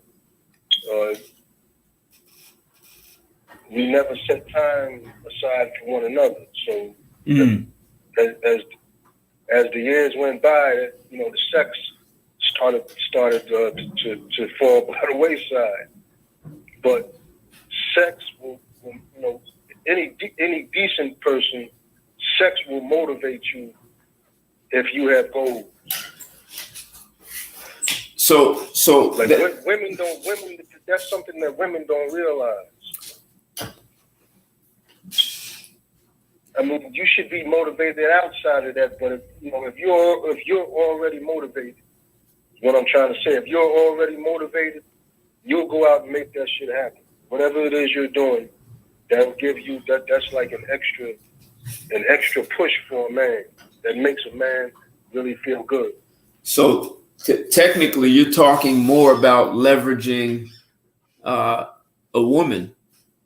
So her external network and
Am I back? Can you hear me?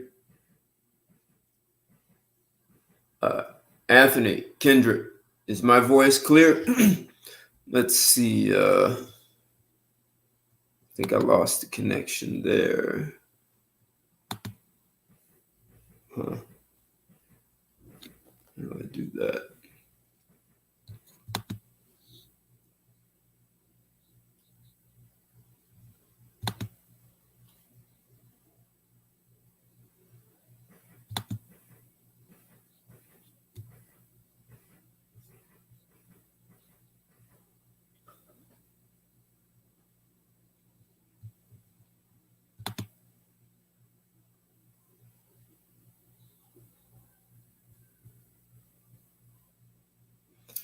Oh, damn it.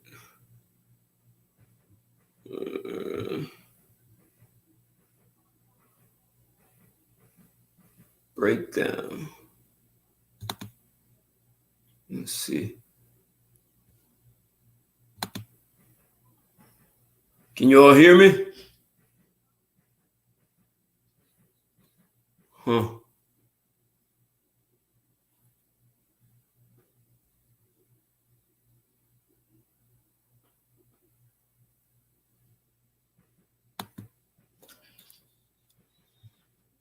Okay, let's see.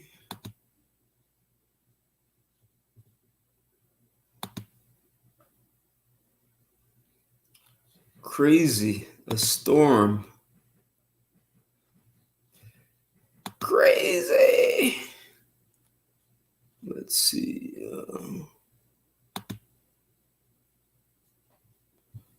Let me see.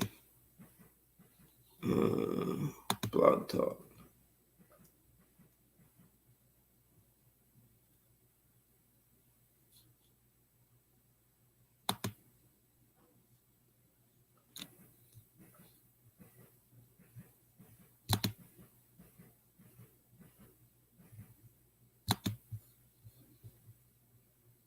Can I be heard? Loud and clear. All right. Yep. Sorry about that. There was a storm, and it looks like I'm not going through Blog Talk here. All right. Yeah, electricity went out for a hot second, like 3 times. So I had to wait for the internet to reboot. And I am attempting to figure out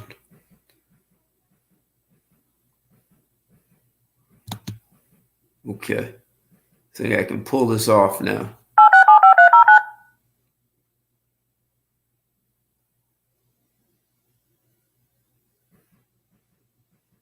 I think I can make it happen. Your show now, press 1. To hear important instructions, press 2. It appears that the host has already dialed into this show. Only one host is allowed per show. Thank you for using Blog Talk Radio. Goodbye.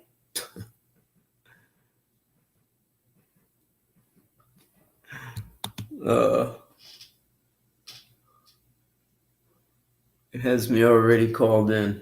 That's funny.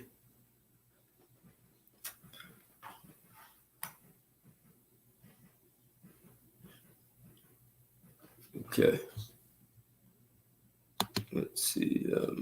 I don't really want to end it. So, what do you guys? All right, good. You hear me loud and clear.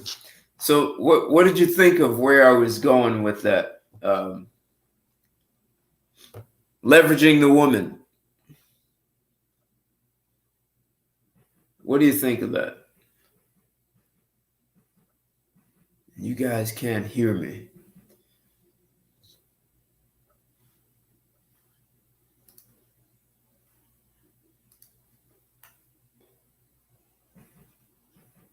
Hey, Letitia, can you hear me? No. Shoot.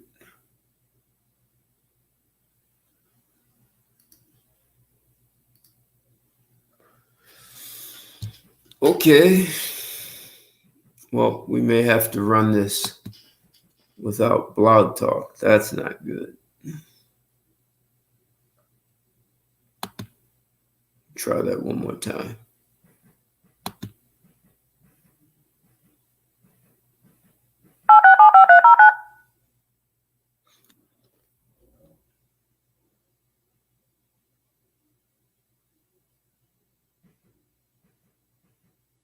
Your show now, press 1. To hear important instructions, press 2. It appears that the host has already dialed into this show.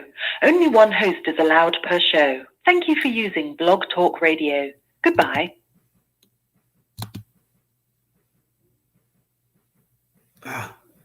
Okay, I don't know how to get back in there because I don't know how to take myself out. I guess it would be that would be risky.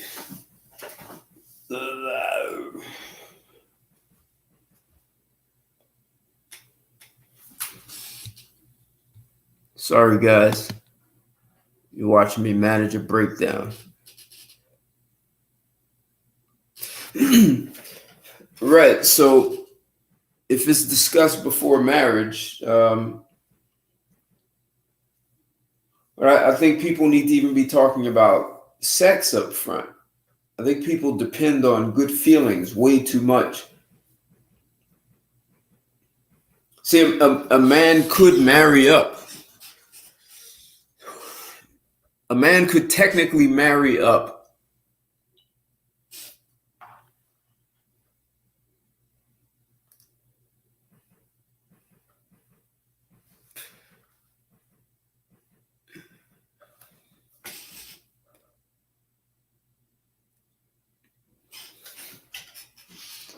The question is, do women want to do that? I mean, do they think men are less of a man? I mean, look, a relationship is a team sport. And there are, and this is the part I didn't get to. So what happens when a man marries up? So if a man marries up, you're still a man. Marrying up or marrying down does not negate or change the fact that you're still a man. That just has no impact on that. And if you're a man who makes more money than you're a woman or less money, you're still a man. And this is probably a difficult thing for men to hear. And it's intellectually all men can say, yeah, I get that.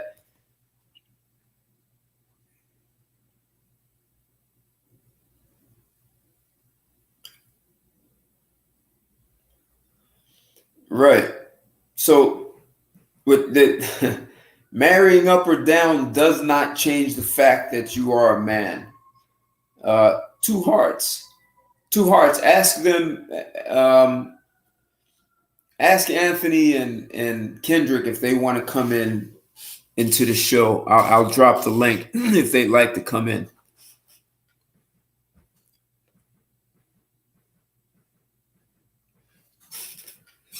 Interesting. So black men are always marrying up, huh? Character says a lot. See what?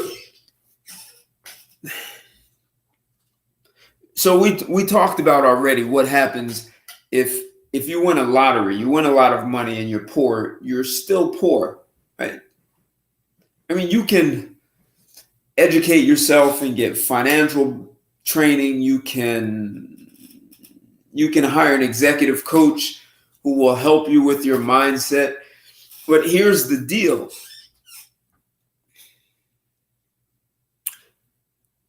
There's a language spoken at each socioeconomic class.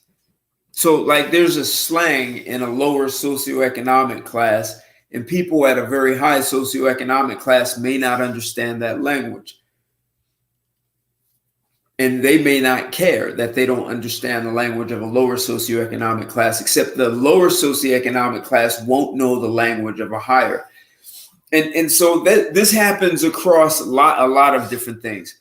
So if you work in a large corporation, let's say American Express, and you are a manager, there's a language at the manager level. And then they move you up to a vice president. There's a language at the vice president level. And then you move up to a senior vice president. Well, there's a language at senior VP.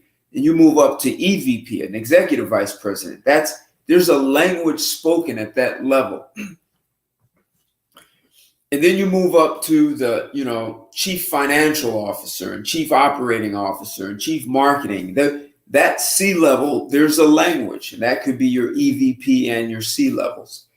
And even if you're the chief financial officer and you're the right-hand man of that CEO, there's still a distinct language from CEO and CFO.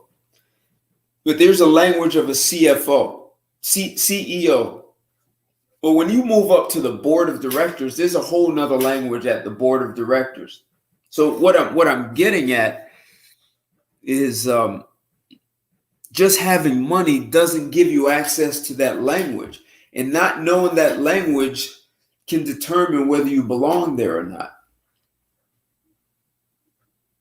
That's what socioeconomic class. So if you were to marry up as a man, right? So let's just traditionally, if a woman marries up to a guy, she's going to learn that language. Some women, there are women who marry up and they are uncomfortable in that man's socioeconomic class. She feels like she doesn't belong. But if she's smart, she's going to leverage that man. She's going to learn that language and she's going to belong. She's going to fit in and she's going to network and she's going to make life better for both of them.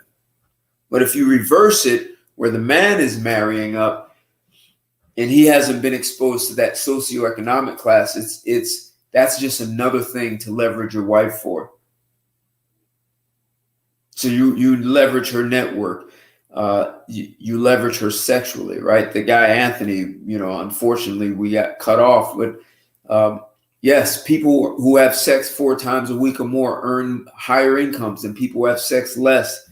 So if your woman is withholding sex and trying to control the relationship through sex, she's literally a thief. She's robbing the bank account and doesn't even know it. Because having control over the relationship is more important than moving up. And that's a woman that you don't want. So if you're marrying up and that woman is not opening a network, that may be a woman who is not really thinking about upward mobility as a team, as a relationship team.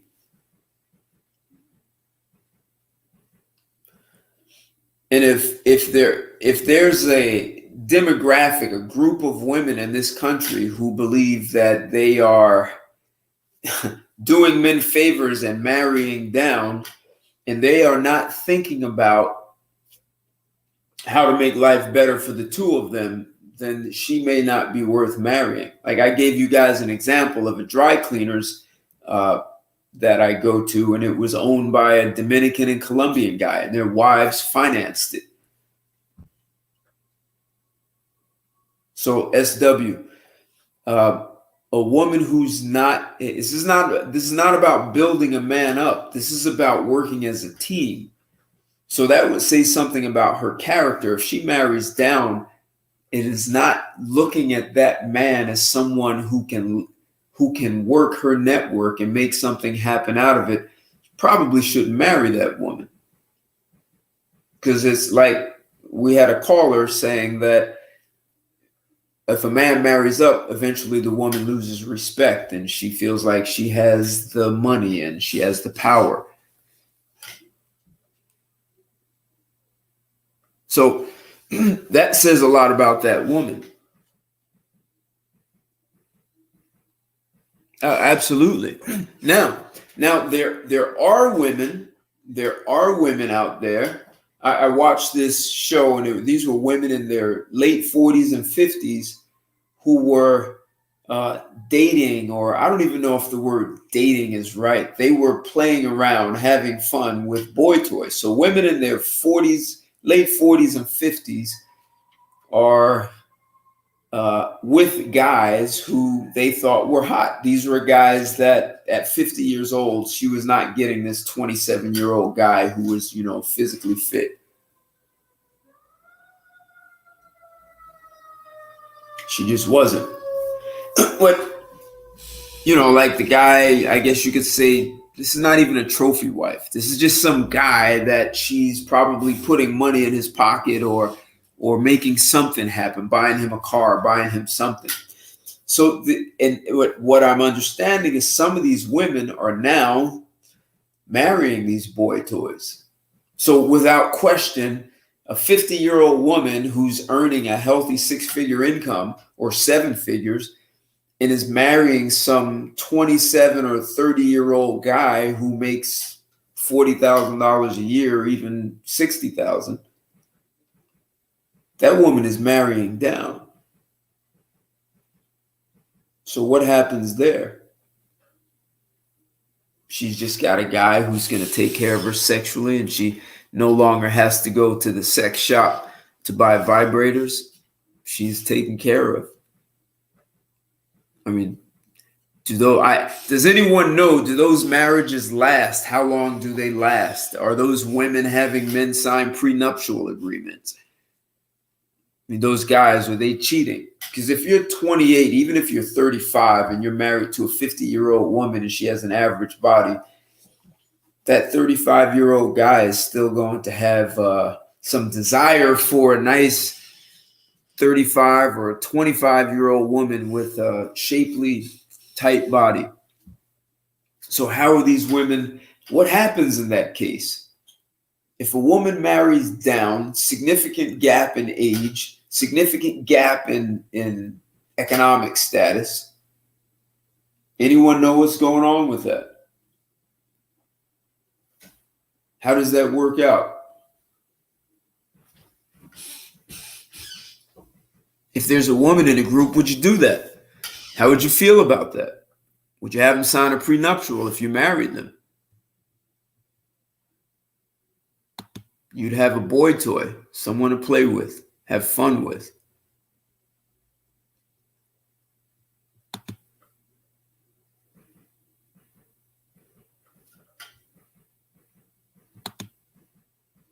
Would you do that?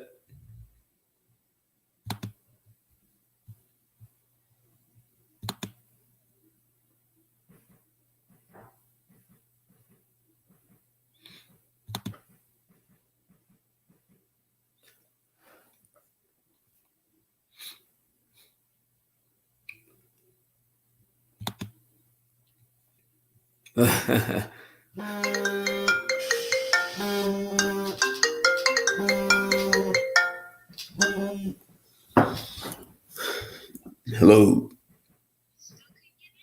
No, I couldn't. No.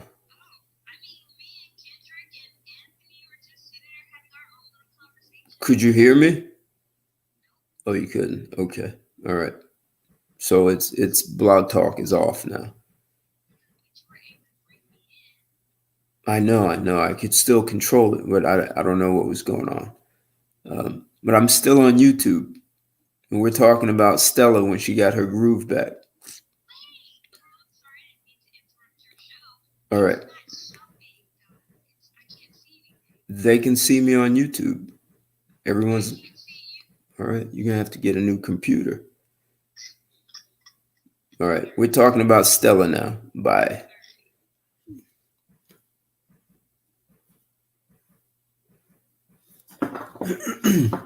So Stella got her groove back.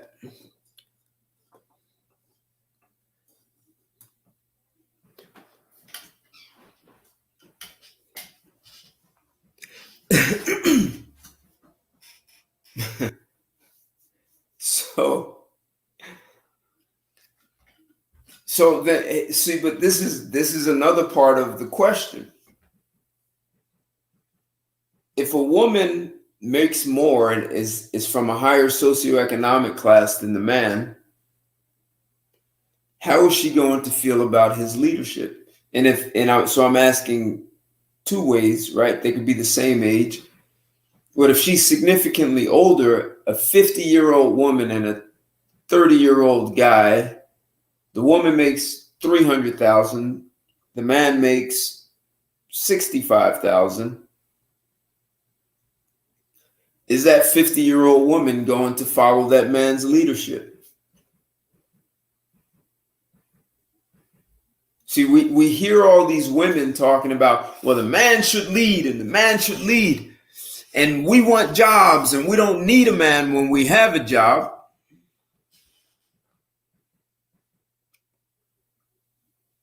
Well, see, Anthony, the question is, if the woman's marrying down, will that woman be comfortable with the man leading, or is she going to feel like money makes you a leader? See, and that's what I was saying. A man's income has nothing to do with him being a man. You're a man no matter what. But money can't make you a leader. I was going to say money can't make you a leader. Money can give you access to training that most people don't have. Leadership training. Money can do that for you.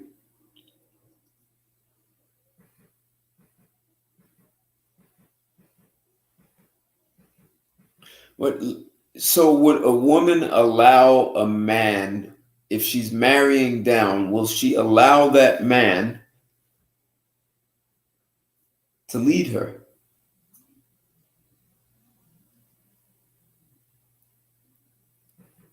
So, all right, Two Hearts, how's a woman going to know if the man has the potential to move above her economic class? How's she going to know that?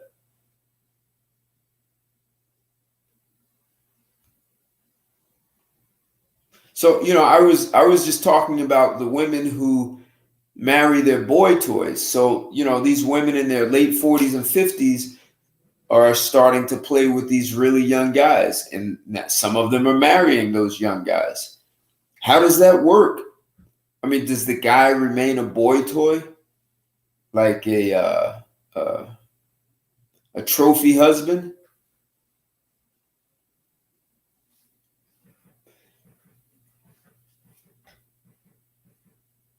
But okay, so whether it's the same age or a significant difference in age, if she's got a boy toy,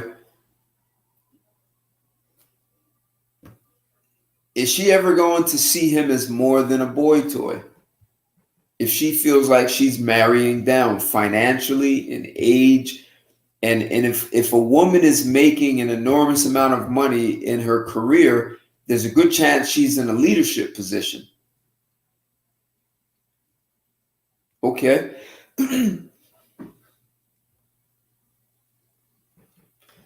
So when a woman marries a boy toy, he never gets to be in a leadership position.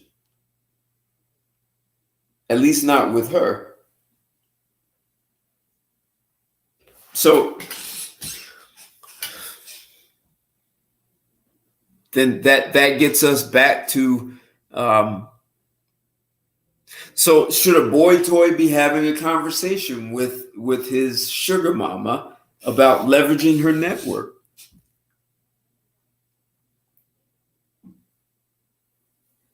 Right. So he's a live sex doll.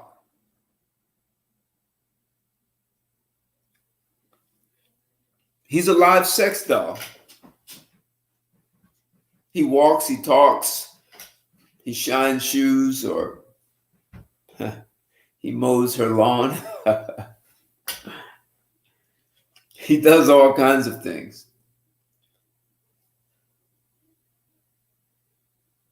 So Two Hearts, you saying you had boy toys and they ended up in divorce? Is that what you're saying?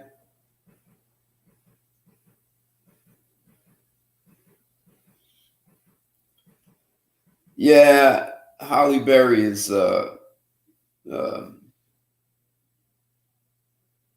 that's a woman with a nice body, but most likely not a good lover. So whatever man was with Holly Berry is gonna have to look for satisfaction elsewhere.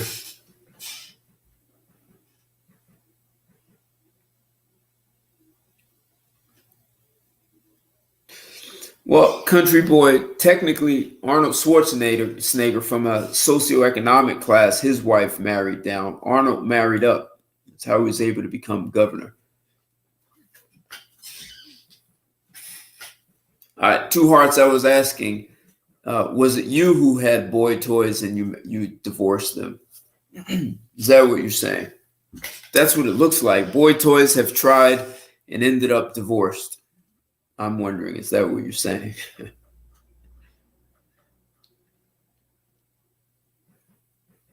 So, if you're going to be a boy toy, then you can marry up then. Technically, you could marry up. But so you're still going to be a man. So if you're a 30-year-old guy married to a 55-year-old woman who's enjoying the hell out of you sexually, she's getting that, she's getting sex on demand.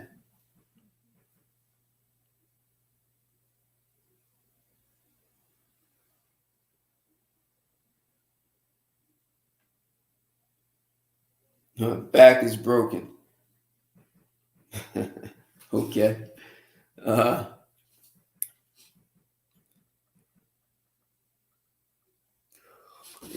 Yeah, country boy, a 9-to-5 man can marry up. That's what Anthony was saying. Yeah, you can marry up. You can be a 9-to-5 making 50,000, and you marry a woman making 250,000. You married up.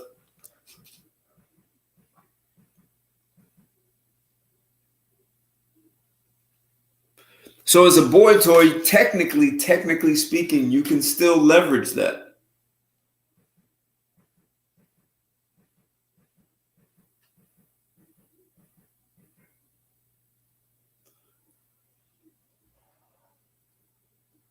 Kevin Federline, why did he marry up? So SW, yeah, putting it on the table. So do you hold her feet to the flame after you get married? And are these, does anyone know, these women marrying down much younger, they're marrying their boy toys, are they enforcing a prenuptial agreement so that she can walk away?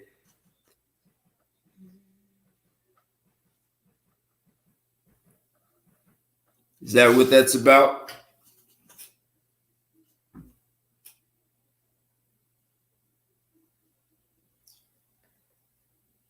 And I was also asking, so for any of these guys who are marrying much older women, the boy toy guys, and she makes significantly more, do these guys work? Do they have to work? How long do those marriages last? Are those guys cheating? I mean, what are the things that are happening? Is he asking for a maid to help clean the house, and he's doing like Arnold did? Well, if a woman makes a lot of money and is marrying a boy toy, I could see her having a prenuptial agreement. Why not?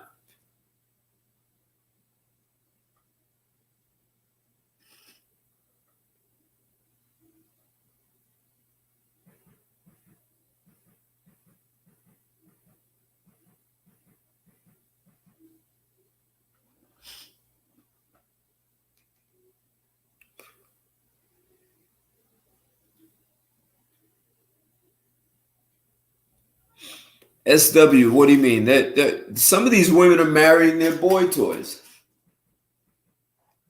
and they're not on the same page aside from sex. And she's got a handsome guy who's physically fit.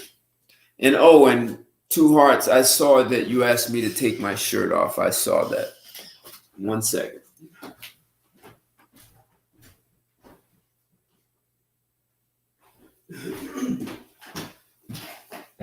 That electric outage created some problems. Yes, I saw your request for me to take my shirt off. ISO Theory, thanks for joining.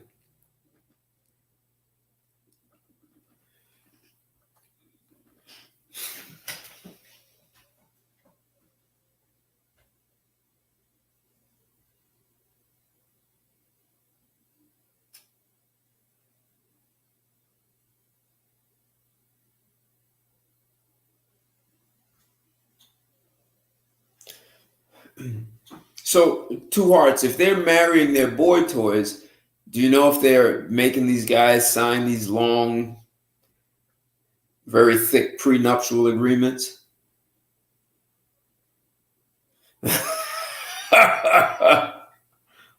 I just got an offer to be a boy toy. Hey, country boy, they are though. Boy toys are marrying old women. Yeah, these women make plenty of money. And I don't know, are these guys working?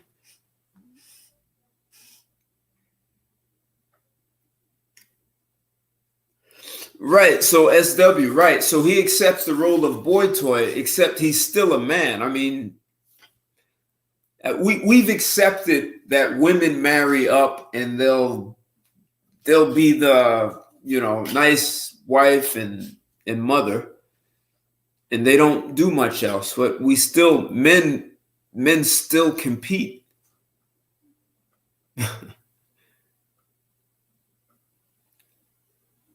Or are these guys just kind of sitting back and working out and having sex with her? I mean, is he having dinner ready? So Britney Spears didn't have her prenup. Was that messy?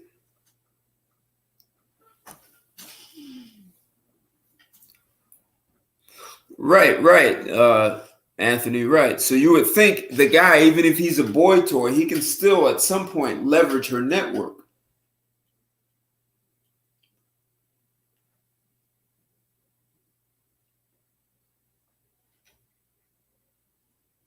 I mean, as a guy, I mean, I guess as a guy, you could be a boy toy, right? You're 30 years old. She's 55. She lives for another 30 years, and you're now 60. And you wait for her to get old and die. Is that how that worked? See, right, exactly. That's what I'm getting at, Two Hearts. At some point, that boy is going to want to break out of that. That's what I'm thinking. He's not going to want to be. I mean, if he's 30 years old and she's 55, he's going to want to be a boy toy for the next 30 years. He'll be in his 60s. He'll inherit a nice amount of money. I'm prejudging and saying that he's probably playing with some young girl on his side. And I guess as long as the older woman is getting what she wants, maybe she doesn't care.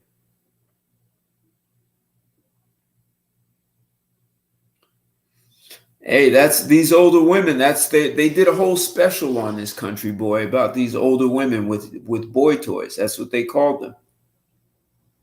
These women just wanted sex from these young guys, and they could say, "I've got this handsome guy. My guy is more handsome than yours."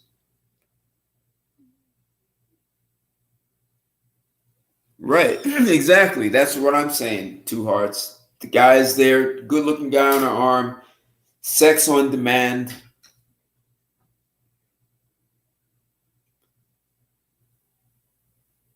Probably run errands, that kind of thing. Right, do her bidding. Pick up my clothes from the cleaners. Mow the lawn twice today. One lawn outside and one lawn inside.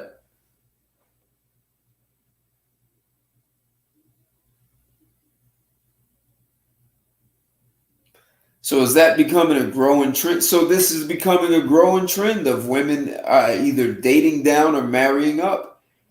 I mean, the more women you put in the workforce, the more this is going to become normalized.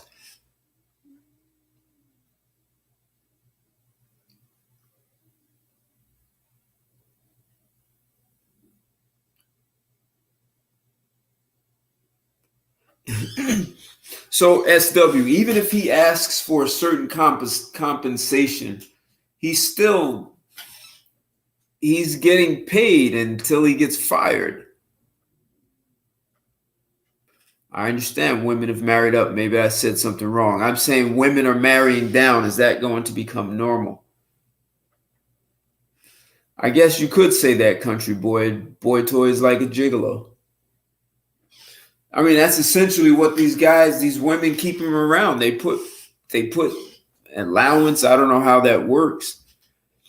So how would that work, Two Hearts, if I take my shirt off, right? If I take my shirt off, you're going to, how do I get paid? How do I get compensated? Do I get an annual review, or is it weekly, or how does that work?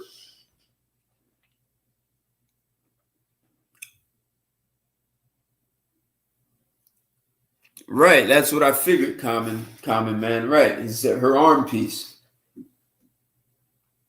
Yeah, technically, right. That's what. Well, I think what Country Boy is saying is that they're serving in the same place as a gigolo, right? There's just a steady gigolo. He's a full time. I mean, is that woman expecting much more than that, than an escort? That he's just on a retainer. So instead of being a gigolo or an escort that gets paid by the project, so to speak, right? Each interaction, he's just on a retainer.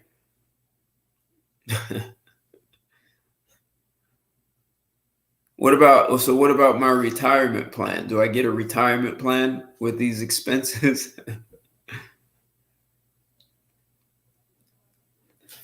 Yeah, SW, I had that also. Women offer money. They supervise the mow. Is that how that works? Okay. So they supervise the lawns getting mown. Well, they supervise until it's time for her to get her lawn mowed, if you know what I mean. He's got to do that himself.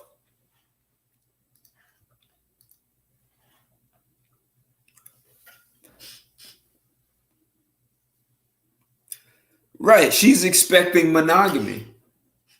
So she's leasing a gigolo. Could be a long-term lease.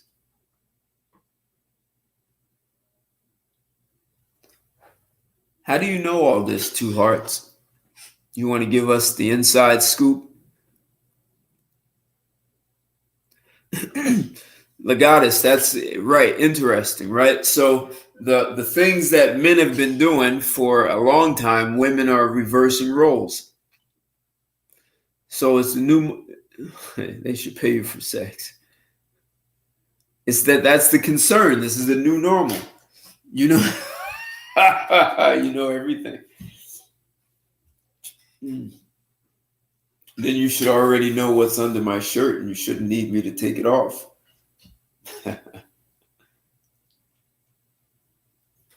So,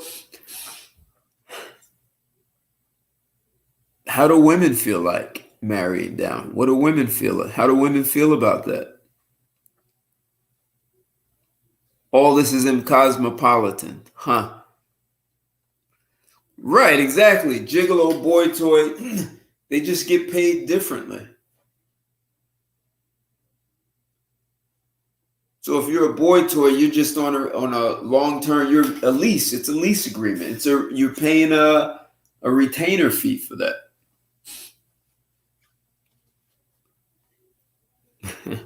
Sounds good, huh? Gigolo.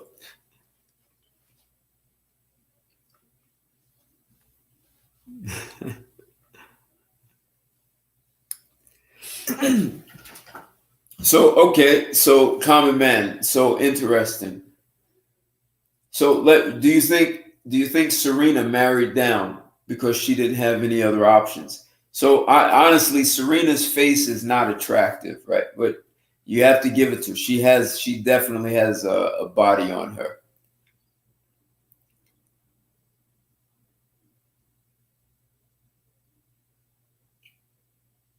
The question is, was her body just not enough?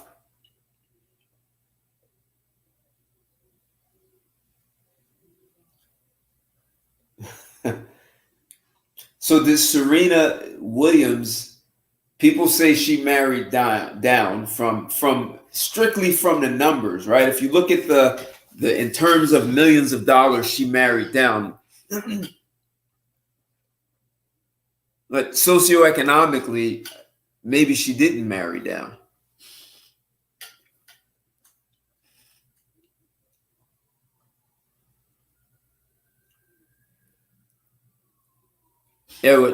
So, maybe Serena's reputation was that she could get guys who were above her, but could she keep them? Like Holly Berry couldn't keep them. Serena has a body on her, and she is a champion.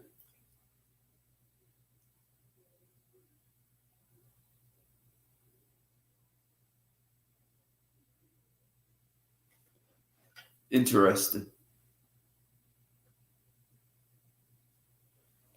Right, Legatus, that's what I was getting at, right? So guys liked her body, but that doesn't mean marriage. Right, exactly, Legatus. Right. So you all are saying Serena had to marry down because she didn't have. So that's part of what you all are saying. Is she had to marry down because she had no other options. And Common, you're saying she married race. And I saw someone, I don't know if it was you, someone said she married race, which was a way, in her mind, she could think that she was marrying up.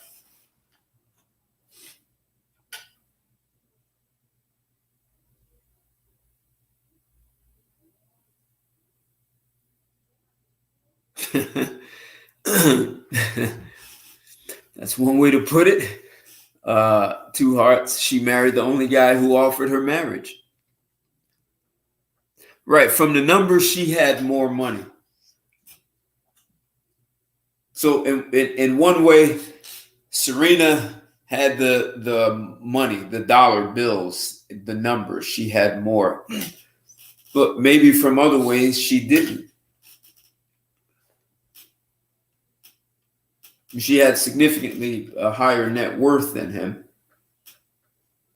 But and I know some people have a problem with this. Money doesn't make you can have money and you're just a poor person with money. Like a lottery winner.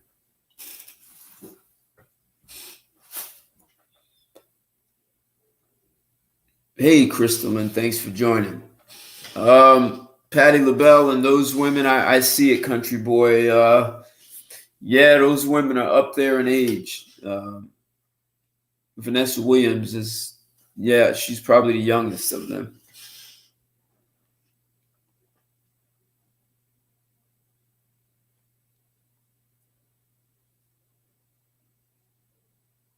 Okay. How do you all know this? I mean, how do you know this, Two Hearts, that she didn't want to give that guy a chance?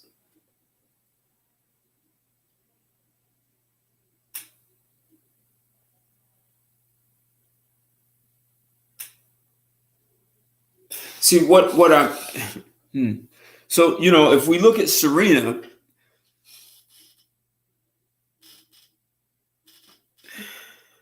if a woman has a boy toy and doesn't really give him the respect as a man, she's older than him, she makes more money than him. As someone said, he's there to do her bidding. So she's clearly, if she marries a boy toy, she's marrying down from a lot of perspectives. But in the case of Serena Williams, she married a guy who co-founded Reddit. So this guy already understood leadership. He already understood how to be a self-made man. He was in Silicon Valley where she was not. So he had enough accomplishment under his belt to earn her respect. And I hate to say it this way, she was just an athlete. Like, she was just a machine. She was a performer. She played tennis. She was a performer. Meanwhile, she married a guy, even though he had less money, he was definitely a leader, an innovator.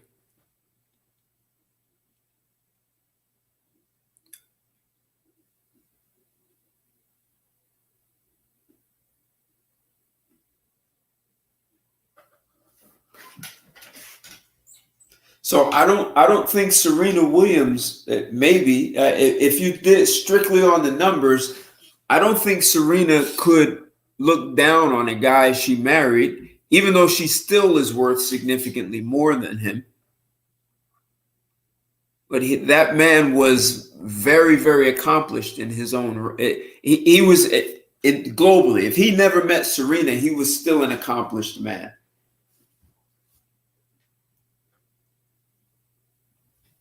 So I'm kind of opening up a different conversation, and this is, could a woman? And so I see what you're saying, Two Hearts. She didn't marry down, right? And if you look strictly from the numbers, you could say she married down. Okay. Strictly from the numbers, you could say she married down. But as a leader,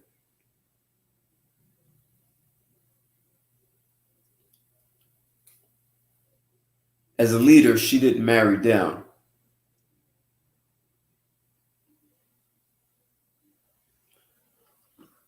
Hey, country boy, I don't know. A lot of people are saying that Serena dated a lot of guys and those guys didn't want to marry her. So her name didn't mean anything.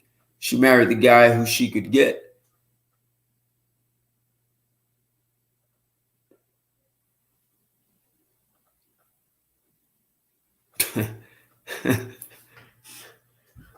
Really, Anthony?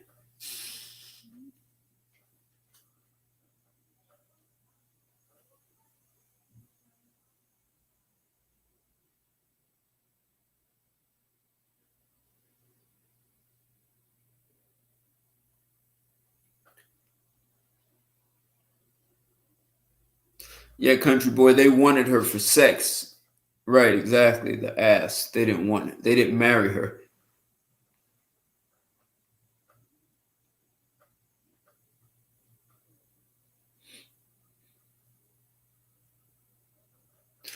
Right, exactly, SW. That's actually what I'm getting at. That's why I said, regardless of your finance, you're still a man. That doesn't change.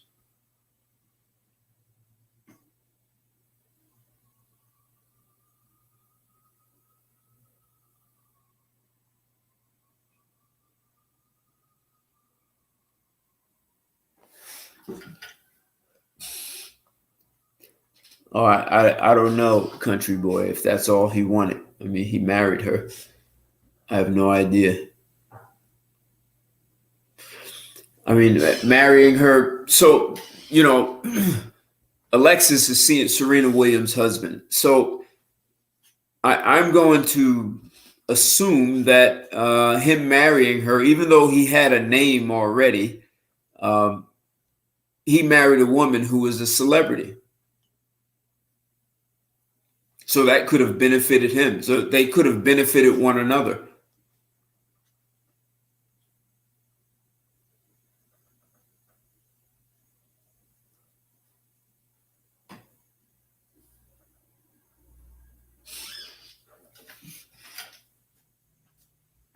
So what I'm getting at is that it's possible for a man to marry up and never lose respect from that woman.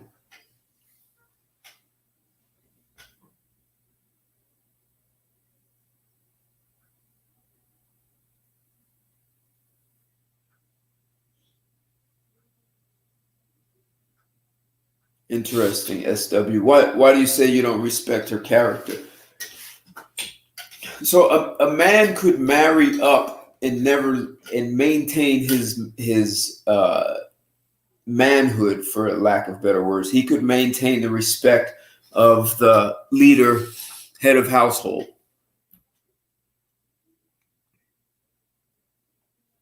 He could completely maintain that. Yeah, country boy, I could see Tyra Banks. I understand that.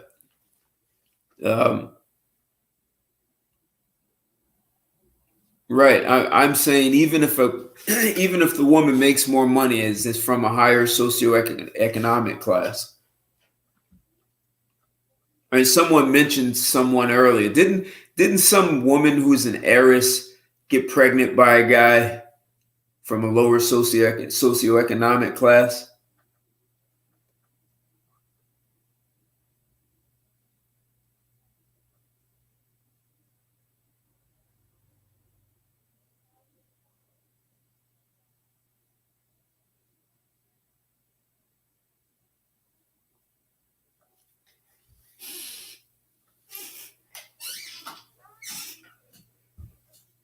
So what I'm getting at is, as a man, you still have every right to lead conversations and deal with things up front.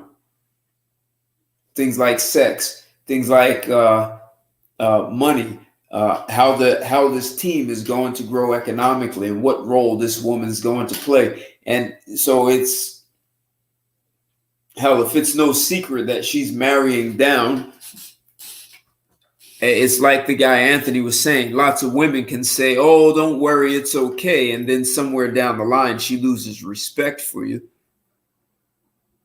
And then while you're at it, while you are growing your career or your business, you've got to, before you even do that, you need to make sure the two of you are compatible when it comes to money.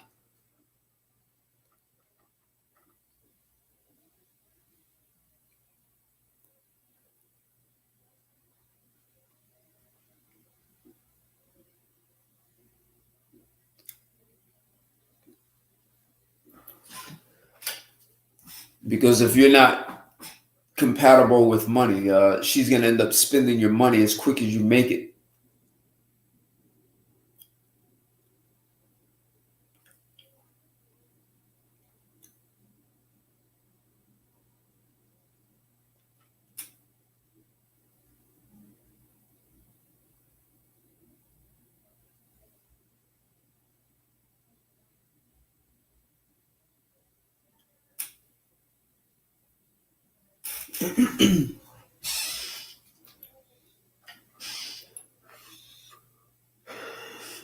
Dynamics of financial compatibility is how you manage that money, how you spend it.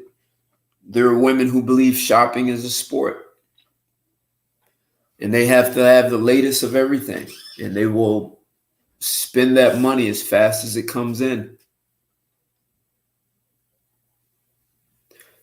There are women who are less inclined to be forward-looking and more concerned about looking good. So just like these older women who want a boy toy, those women just want to look good and have a good-looking guy on their arm.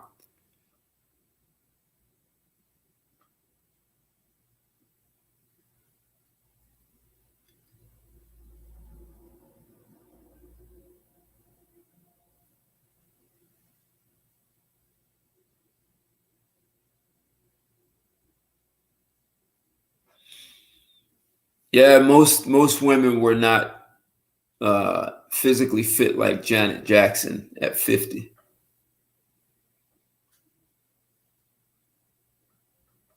And I know her weight fluctuated.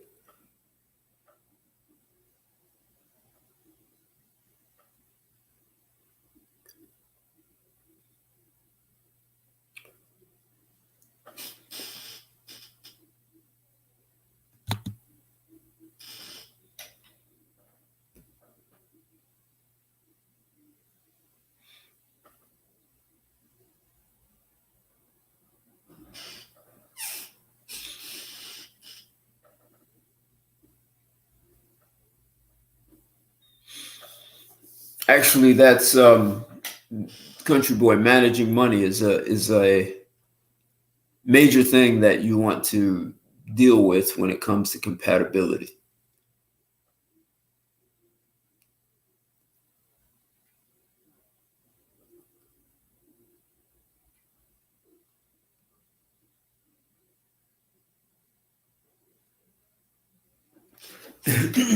Yeah, there are guys who are bad with money too, though.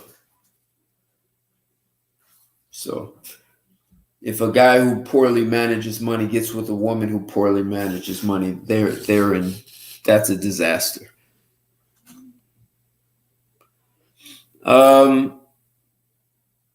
So compatibility, opinions.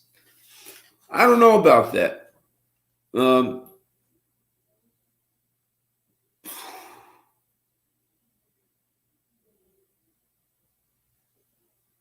I can see how someone would say compatibility is a matter of opinion because compatibility is going to vary from person to person. So you could be a good money saver and it doesn't make you a good money manager, except two people who are good money savers could be compatible. If one person only focuses on saving and the other one focuses on investing and putting the money to work, those people may not be compatible. And I don't know if that would be an opinion. I wouldn't know if their money management practices would be an opinion.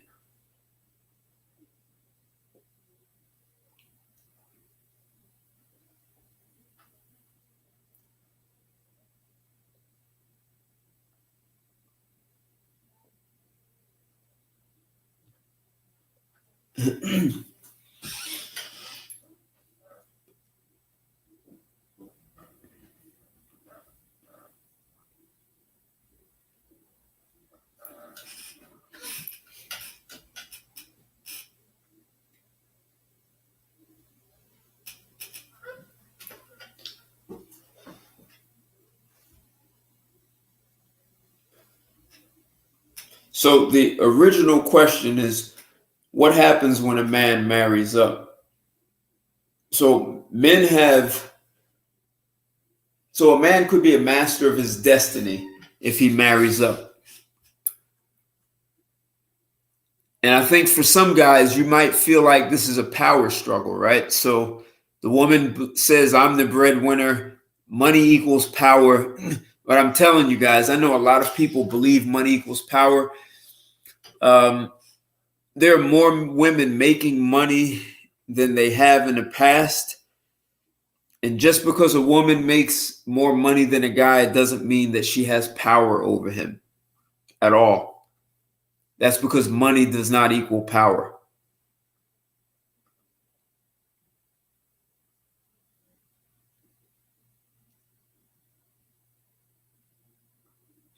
Hey, so SW, this is why guys need to learn how to interrogate a woman. Now, if SW, if you're just playing around and you don't care about that woman, and this is a pump and dump, compatibility is irrelevant.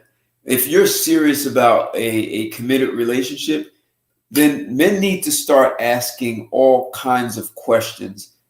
And yes, you do want to observe how she manages money. There's some things people can give you the right answer, but the biggest thing is knowing the follow-up questions, because people can give you a surface answer. And if you start stripping them down, you'll find out that once they start becoming defensive and angry, then they probably have something to hide. And I think men don't know they have the right to ask so many questions, even about sexuality. And that's why I did that show Friday about being able to talk about sex on the first date. Like, why not? Right? How many women, if a woman is dating a guy just for a free dinner, then she doesn't want to have those conversations. But if she's looking for more than that, she's looking for sex and she cares about the economics of the relationship.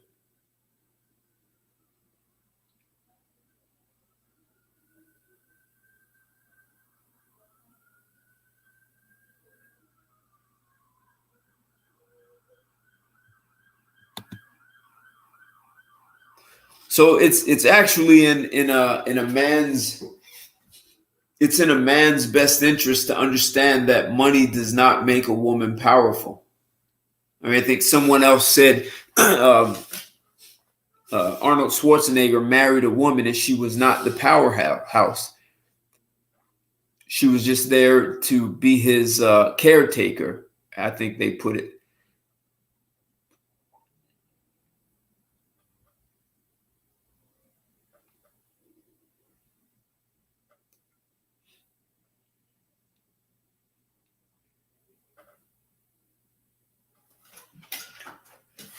Yeah, look, I get this whole thing about women sending out representatives. What you have the right to ask any question you want. I think part of the problem in the United States is that we're shamed for asking questions, and we should just be happy with whatever people present. A woman once told me that I should be happy to just be in a relationship. Why do you need to know all these things? You have the right to strip her down and find out what is really going on with her. Where guys are trained to not ask questions, country boy, and part of it is part of it is that we make this notion that a woman having sex with a man is doing him a favor. So if she can't reach a climax, that says a lot about her mindset towards sex and her knowledge of her sexual body. So there's this belief, this notion that a woman who will have sex with a man, he should just be lucky he's having that, and he has no right to ask anything else, because if he does, the woman will withhold sex. And men need to start putting their foot down around these things. See, women will get more wet by you putting your foot down than by letting her lead the relationship. And it doesn't matter who makes more money.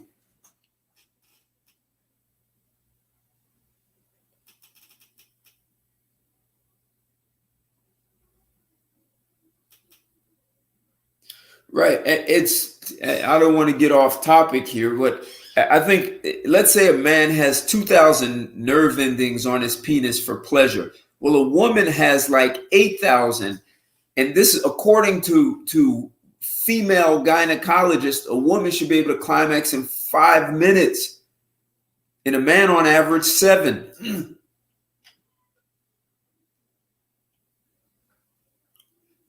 The only reason that doesn't happen for a woman is because she's got all this head trash. Well, look, Legatus, but men must ask questions. You know why? Because no matter what, a woman is still looking for you to lead.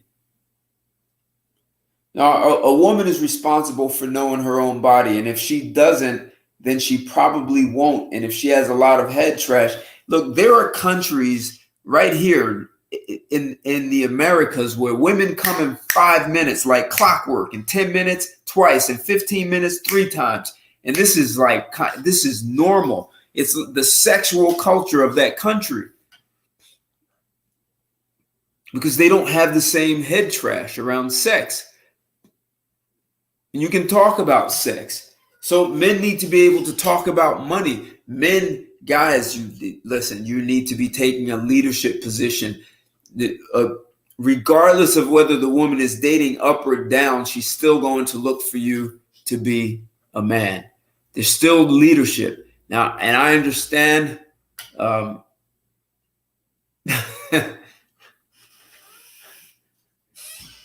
understand that I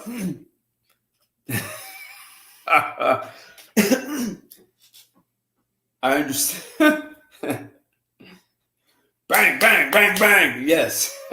So I understand there are guys who are boy toys, but I bet you there are guys who are boy toys, and I bet they assert themselves. And they are not afraid to do that. Yeah, knowing the right questions. But you know what? In addition to knowing the right questions, here's where the problem starts. Women will pretend to be offended, upset, and uncomfortable. And how dare you ask me that? A man needs to be to hold that course. Let her get upset. You don't have to put her down for that. But if in the case you're dating up and she pretends like she's offended by it, it's like, how else do you get to know a woman without asking her questions and getting to know her? So, that says more about her maturity. So if she's immature, you may have to put her in a pump and dump basket. Hey, look, see, but this is the thing. You guys have to stop believing that a woman just tells you what she wants. This is where follow-up questions, because if she tells you if she just says what she thinks you want to hear, it's easy to catch her in that. You ask follow-up questions. I had a guy I know in the gym was in the Marines, and he told me he met a guy who was wearing some Marine clothes, and he asked the guy, "Where did you serve?" And he said the guy knew certain things to say, but he asked a follow-up and a follow-up, and which platoon and which this and which that, and eventually the guy tripped up and he saw the guy was lying. You don't have to wait for actions. So in this case, if a woman truly likes you, she will always pursue you, even stalk you. Yeah, Nelly, that will happen. and if she's stalking you, she will answer your questions. Right. If she can't add up what you want, if she doesn't add up to that, it's going to come out, and you can ask her questions, and eventually she's going to trip up. I mean, just think about the amount of effort people put into interviewing someone for a job. I mean, I've interviewed people and tripped them up and found that they were exaggerating something. So then once you catch someone lying or you trip them up, then you decide what you want to do with them. That's right, Nelly. Now she will answer them. She will. Yeah, well, see, this SW, a lot of guys do it in time, and what they do is end up marrying the woman because it feels good. You have a right. See, if you look at it, even if you're dating a woman, you're dating up, you're the guy and you're dating up, you still have a right to know who this person is before you invite them into your life to create havoc. Because if you're dating up and a woman believes that she doesn't have to respect you, and over time she's going to disrespect you, she's actually going to end up diminishing your power. She may withhold sex. She may waste money. She may hide money.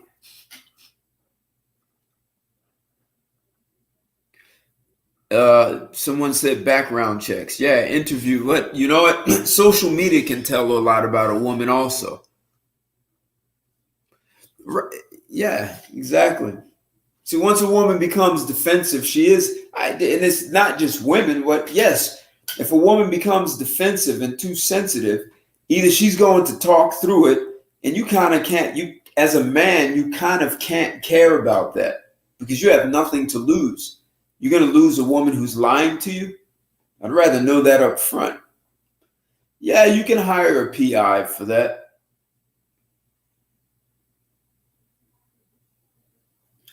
Right, if she's in a hurry to get married, then maybe she is hiding something. You have a right to know that.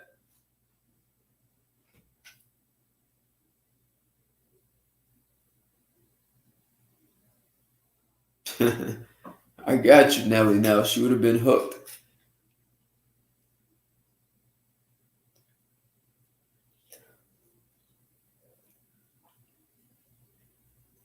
So one of the conversations I'll have with a woman, I'll tell her right up front, and this could be in the second date, third date, before we've had sex.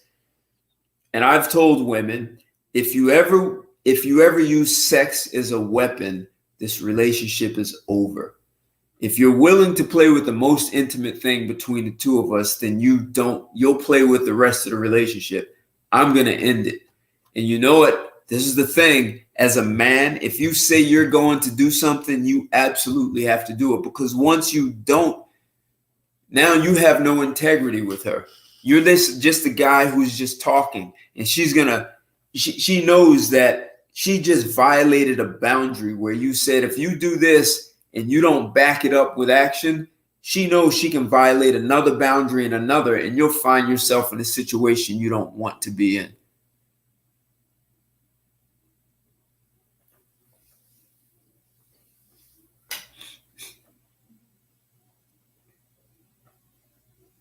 Hey, Tina Marie, what's going on?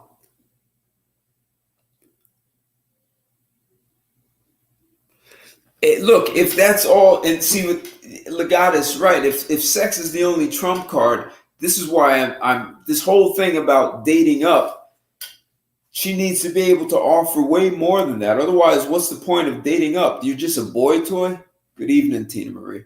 We're talking about what happens when men date up, when they date women who are either make more money, higher net worth, or higher socioeconomic class.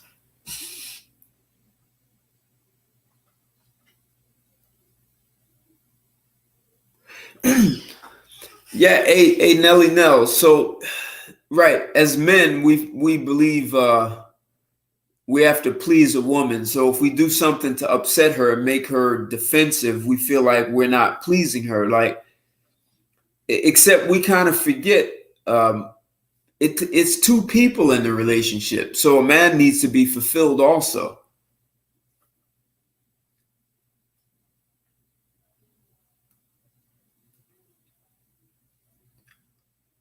But listen, I got it. If you don't care about the woman, I got that. But if you're dating up, marrying up, and this is a committed relationship, like someone just said, boundaries need to be set. But I'm even talking about before you get to boundaries, right? So finding out who this person is.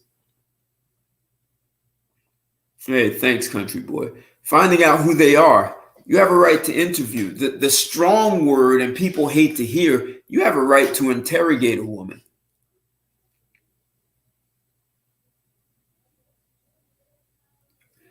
Hey, Legatus, I hate to say it, but men are afraid to ask a lot of questions.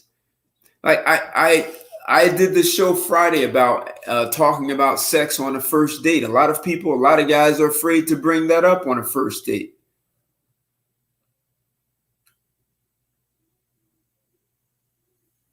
See, if men asked a sufficient amount of questions, they wouldn't have to wait for actions. Yeah, women do volunteer a lot of information. They do. And a lot of times you can take that information they volunteered and ask follow-up questions.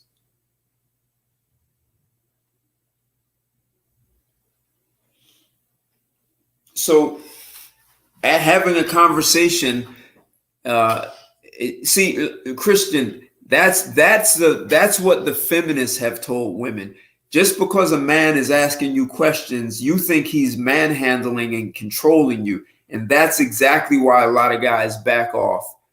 So it's much wiser for a man to find out up front so he's not wasting your time or his.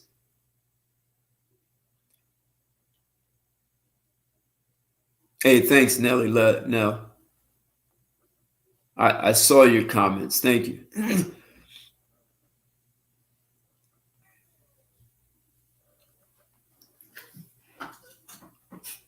Right, he does need to know.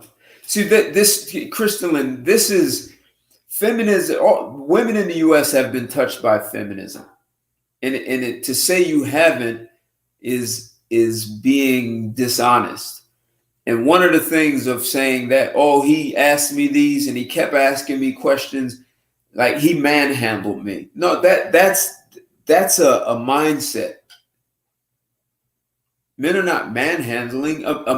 Your most valuable resource is time. I got it. Well, some of you ladies need to be manhandled, then good.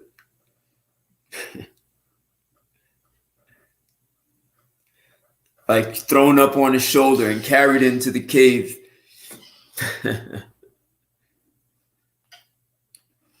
Yeah, women pick and choose. But so you know what?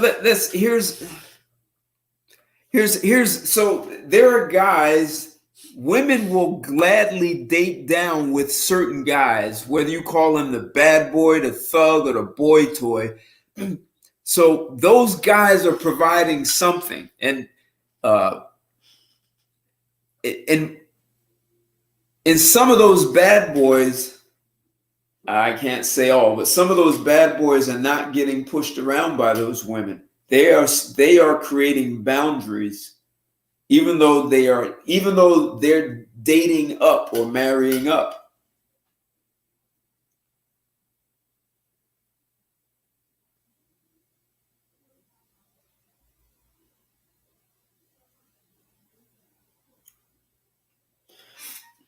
No, a woman is a human being first, Crystalline.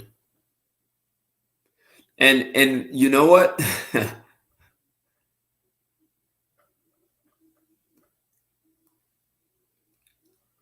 Why are so many women, if women really want these gentle guys, why are so many women dating bad boys? Why is bad boy and a thug so popular if women are looking for this gentle approach? Someone help me understand, because there are a lot of women who are dating down. There are a lot of women dating down. And some of these guys they're dating down with are not gentle.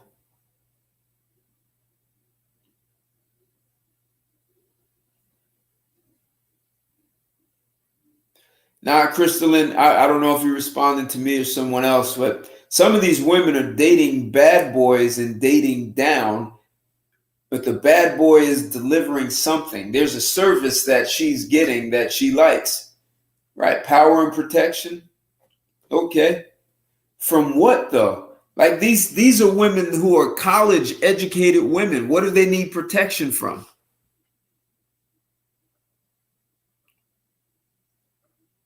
See, there are lots of women who date down.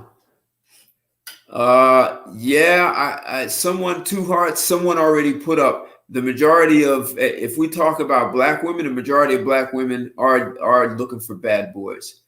A black woman did a study in 30 universities with women, with only black women. The numbers are astounding.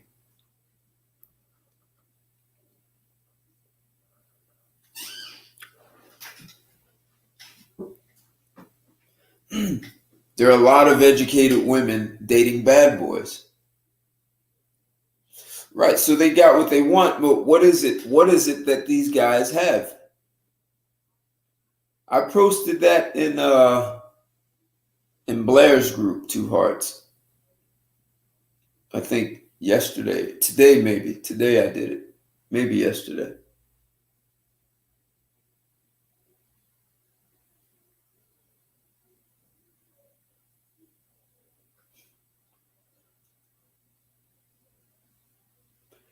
So if the bad boys can date up successfully and impregnate the woman, are these guys doing the right things to keep his manhood straight? Or are women disrespecting these bad boys?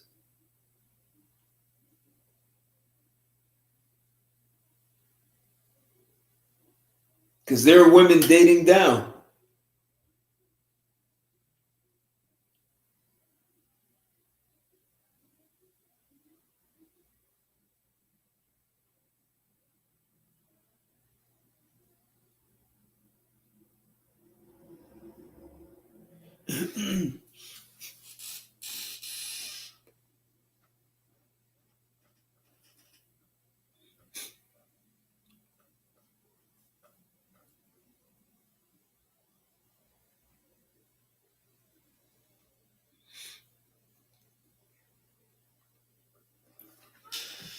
So women date down for sex. So that's why she'll choose the bad boy.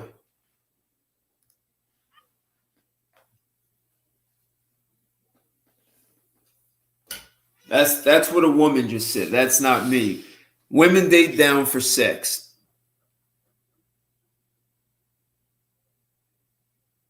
Okay.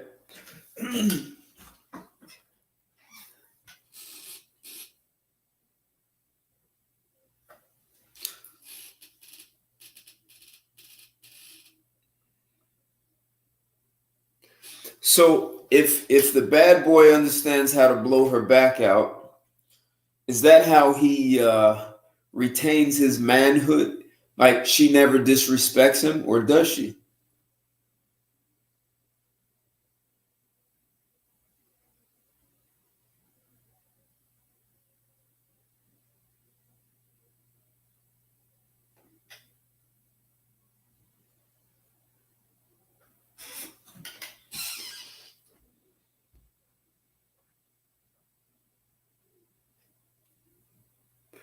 So is that what all guys need to learn? Is that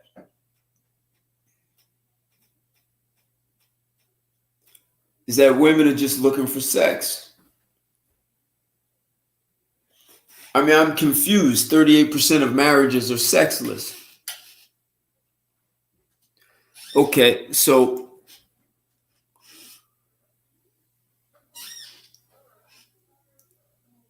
women are looking for charm and sex, and they'll date down.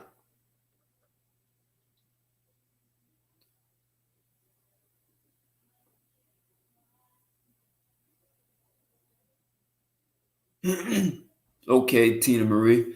So she's disrespecting him each time. It's a booty call and is never brought around her friends.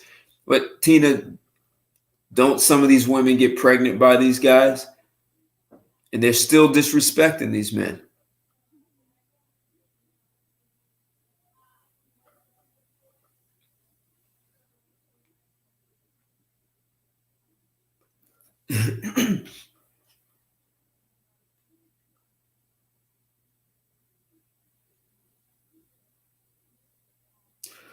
So Tina Marie, what are you saying? What are you saying? A control, self-esteem and control issue for who? The man or the woman? I didn't see a number that big, country boy. I saw a number that said 38% of marriages are sexless.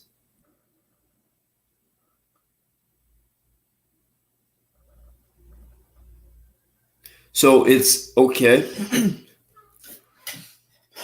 All right. So someone's saying that.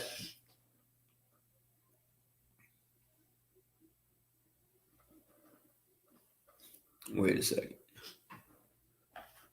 Let me see that.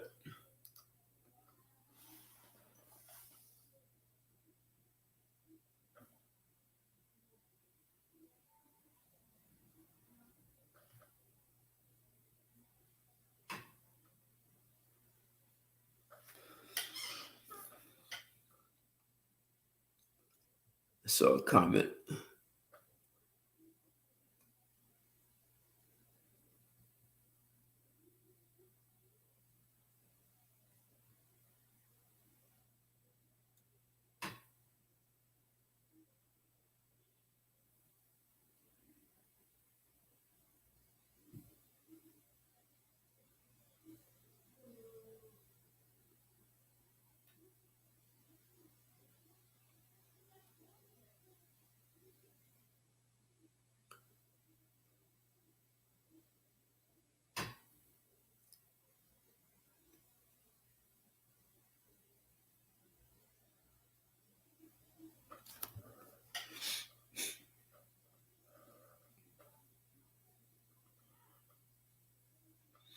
Yeah. Hey, Nelly Nell, for sure I know about that one.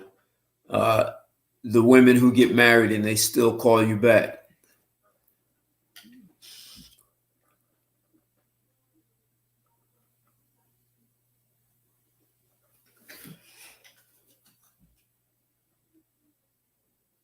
For sure that happens.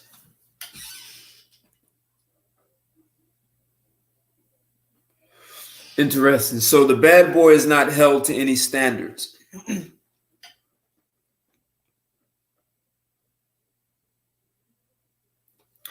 Hey, but Nelly Nell, so I get it. Someone else was saying that a woman was saying a lot of these bad boys get disrespected by women.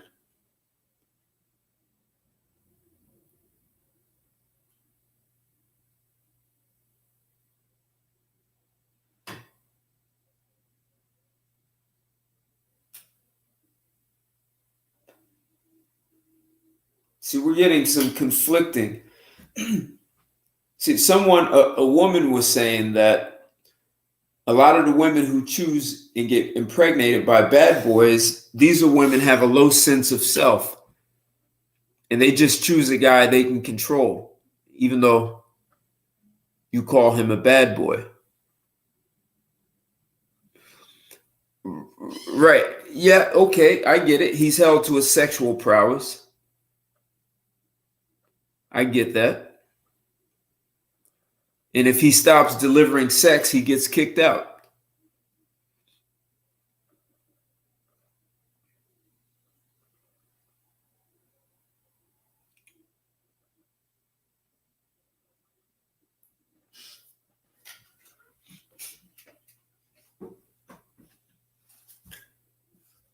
So to all the ladies and all the mediums, here's the question to the ladies. If a man, I'm saying it this way, if a man is laying that pipe, if a man is a really good lover, and you are getting a lot out of it, and he's giving you sufficient amount of sex in the course of a week, every week, does that affect the way you treat him and respect him? I'm asking the ladies. But if a man is really laying that pipe and fulfilling a woman sexually throughout the course of a week and week after week after week, will that affect the way you respect and treat that man? Will you treat that man better because of that?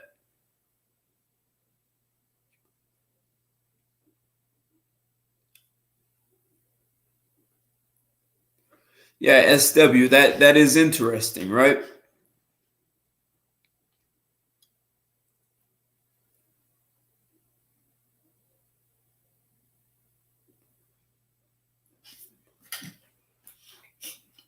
So, Tina Marie, are you saying that these women just who choose bad boys are not taught respect? Because there are a lot of educated women, even from middle class, who are still choosing bad boys.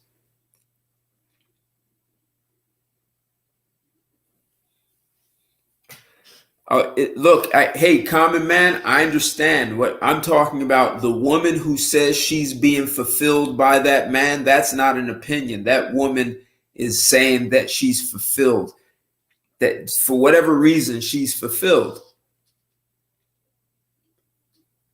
Interesting, Tina. You don't think you will still, even though you're being sexually fulfilled and he's providing sufficient amount of sex and doing it well enough, you still don't respect him?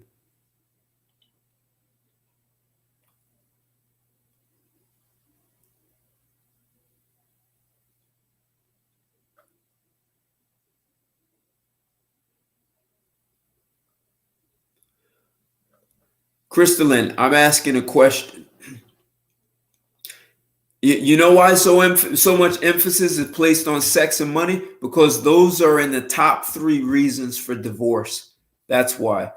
And the fact that they will probably remain in the top 3 until people deal with them.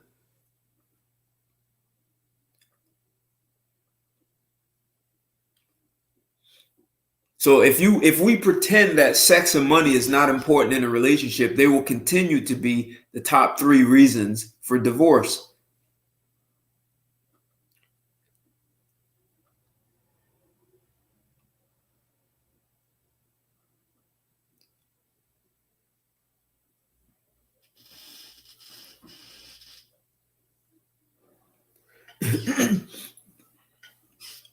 Yeah, I understand respect is more than sex. But at the same time, Tina Marie, great sex has an impact on your mind. It just does. And it affects the intimacy in the relationship.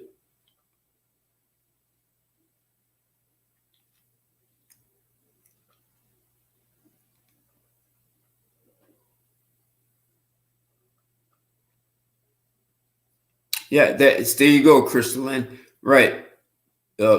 Too much emphasis on sex, but not enough. But here's the fact. Here's a statistical fact, Crystalline.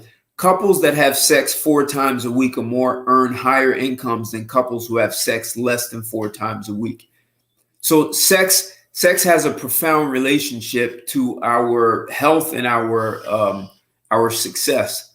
And pretending like it doesn't is cheating yourself and your spouse.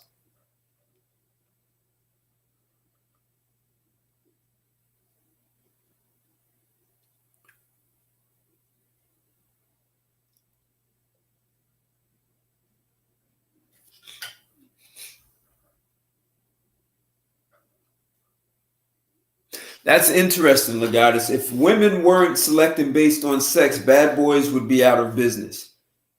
That's an interesting statement.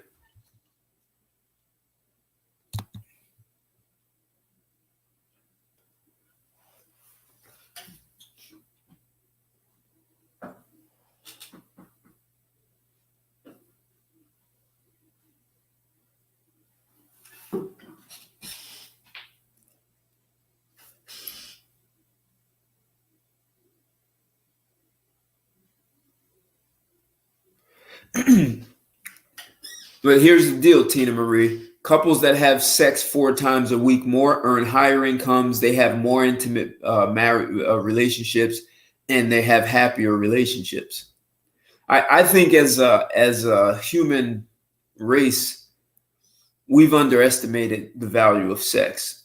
We think it's just about a release, but we don't have any idea of how it recharges and resets the brain, how it's healthier for the body.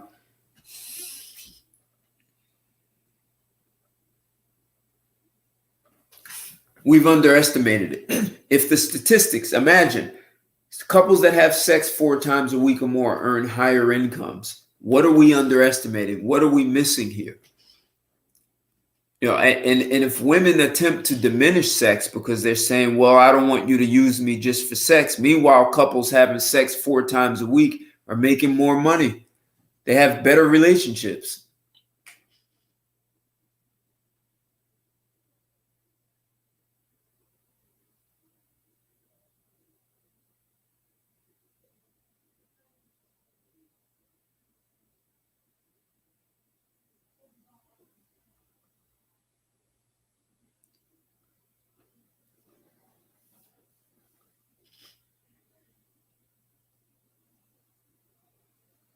Yep, that's a good one, country boy. Yep, physiologically.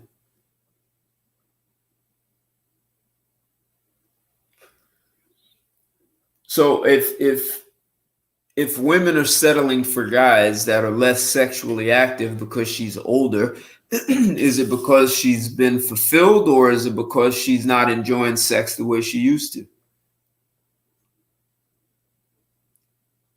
Use me because I'm going to use you, huh?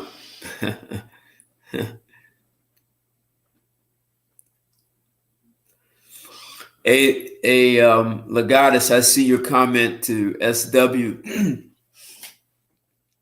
Maybe one of the biggest problems we have is that people talk about love without having any clue what love is. So if we're talking in the context of marrying up and down, and you're looking for love, most of what we're feeling and call love is a neurochemical, biochemical secretion. Oxytocin, dopamine, vasopressin, endorphins. It's all this stuff that nature created in us so that we will perpetuate the species. And it's good stuff. It feels good. It has nothing to do with love. And people mistake that for love.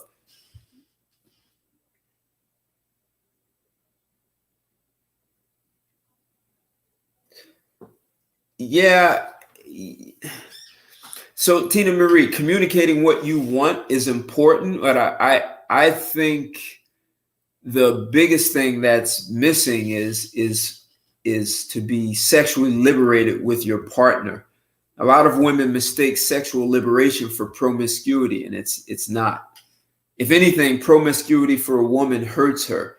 it actually causes emotional trauma in her brain for her to bond and break the bond with different men over and over. It causes emotional trauma, and then it makes it more difficult for her to bond. So if women can be taught in other countries, mothers teach their daughters that when you're with a man and you're in a committed relationship, it's okay to be free. And I don't think that's taught here in the US.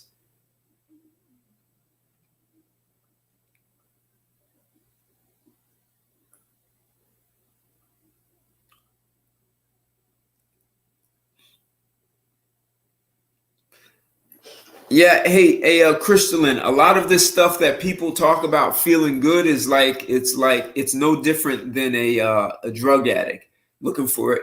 So cocaine causes dopamine high, heroin. You get high, it secretes certain neurochemicals that make you feel good. And that's basically what people are looking for, and they believe that's a relationship. It's really not.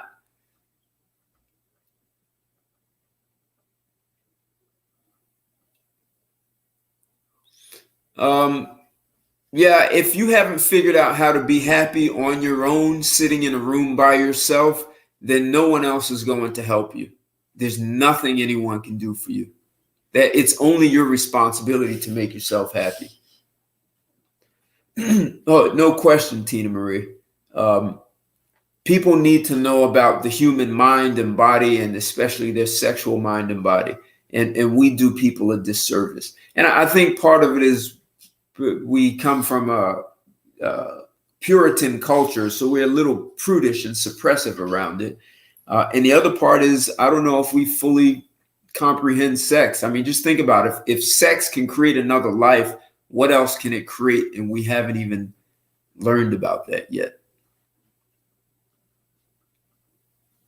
No, Christian, no one can make you feel good. That is never a man's responsibility. He just becomes your drug dealer. If you think a man is making you happy, you don't need to be in a relationship. You can't. No man is responsible for making making a woman happy. If a woman doesn't bring her own happiness, then she's going to be a liability. So happiness is something that actually, if all you're looking for in life is happiness, you have no ambitions. See, you know what? Even though a woman could make significantly more money than a man, and she's looking for that man to make her happy, and from a maturity and an emotional maturity level, that woman could be a drain on that man. Like she's just looking for a drug dealer. See, women, this is part of maturity. If in life you haven't figured out only one person is responsible for your happiness, and that's you. Only one person is responsible for your emotional security. That's you. Exactly. If you don't know how to make it, if you don't know how to make yourself happy, then what are you bringing? You're bringing a demand for something you can't even do for yourself. So why should someone else make you happy if you don't know how to do it? That's not my job as a man. No, it's not making each other happy. It's bringing happiness. Otherwise, you are a drain. You could that maybe that's another way of looking at dating down, right? So a woman can make more money, except she's looking for you to make her happy, and she ends up draining the hell out of you and disrespecting you because she hasn't figured out how to be happy. Yeah, exactly. You become a dopamine pusher man. And so what do I have to do to make that woman happy? She can't. I have to buy her gifts. I have to take her someplace. I have to tell her things. I have to constantly reinforce, which now I'm not even building anything with this woman. She's going to be an economic drain because I have to buy her things to give her a dopamine high. And sex doesn't even become about intimacy. It just becomes about a dopamine high. That woman is a drain. See, if a woman, and see, a lot of guys say women won't be happy no matter what you do.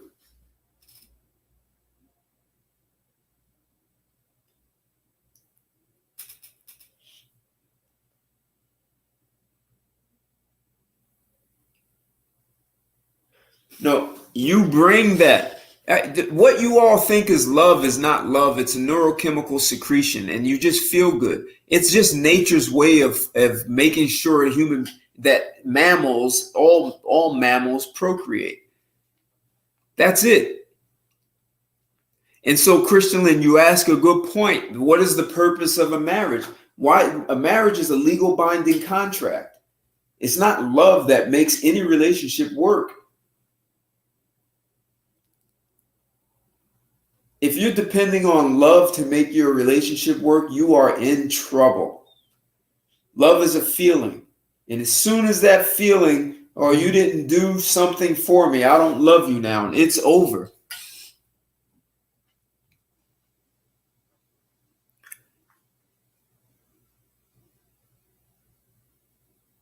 I don't think women know what love is.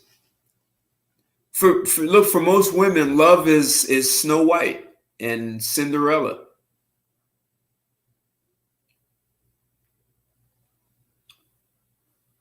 That's what love is. Hollywood movie, a love scene. It's all the music that makes you feel good.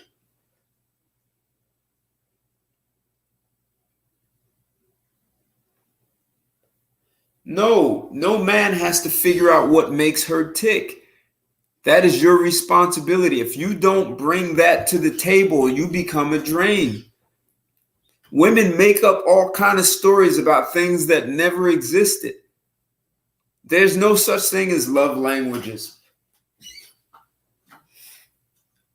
All those things called love languages, those are dopamine highs. Those are just things that get neurochemical secretions. That has nothing to do with love. People need to be straight about that. If you want a drug dealer and is going to deal you dopamine, I got it. Your love language is important. But if you want something that's really called love, that's a whole different world. No, you don't need to figure out how to make a man tick. You need to be valuable. When you get a job, you know how to be valuable. When you have clients, you know how to be valuable to your clients. You ask them what they're looking for.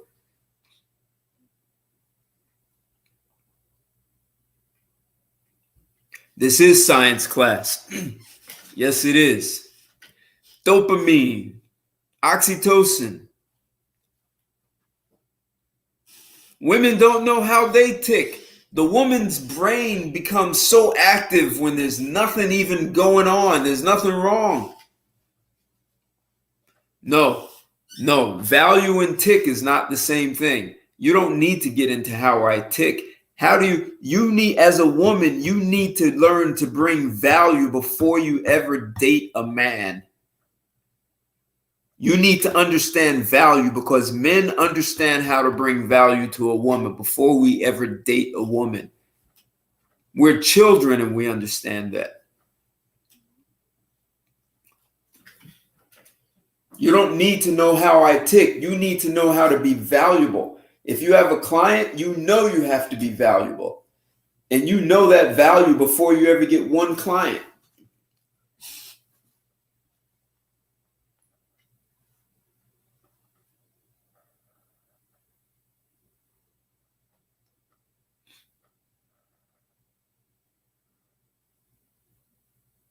Well, keep using the word tick.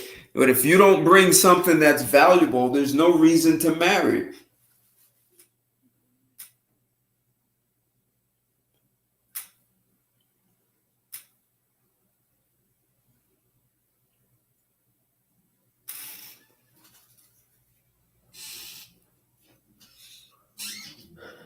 I don't look. It doesn't matter what you think your worth is because the marketplace will decide that.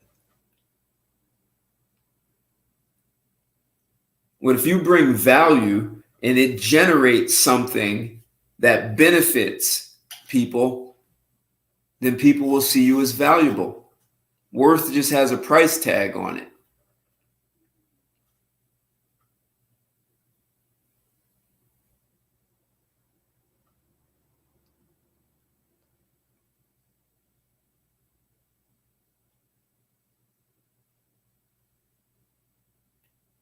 Hey, thanks. Hey, enjoy the flight. Safe travels. So you're flying. Wow, cool. Very cool.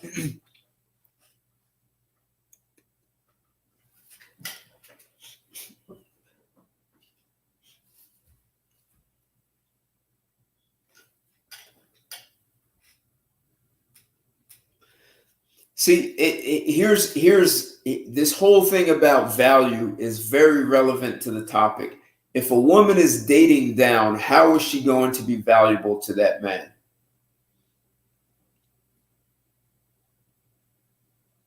If you're dating down, how are you going to be valuable to a man?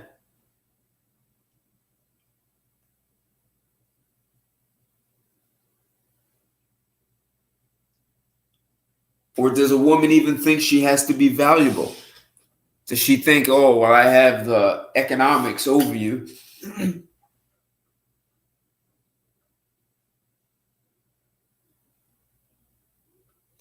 And yeah, you know what? Who said that? Yeah, some men do misuse their strategy. Men generally think more strategic than women. Yeah, this show is recorded. It's recorded on YouTube, and I think it's going to be still recorded up on Instagram. So, yeah. Share it, share it, share it. Men think more strategic than women do.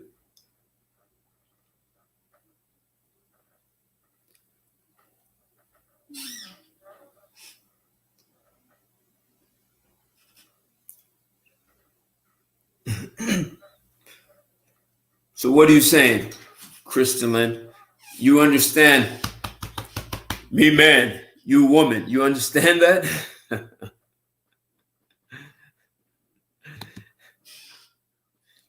You understand that? Women are lost without proper strategy. Women will make it seem like they can do it alone. Some will die trying, but it's simply not cool. I'm going to let the man be man and I woman.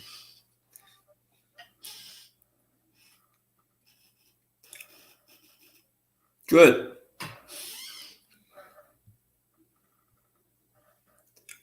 So if you understand this, why aren't you listening to men more? Robin Dimension, thanks for joining. You need a woman. Is that for me? I need a woman.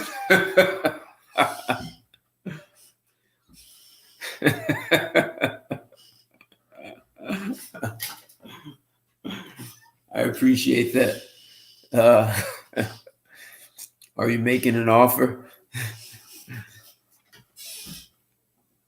Oh man, we're at the 3.5 hour mark.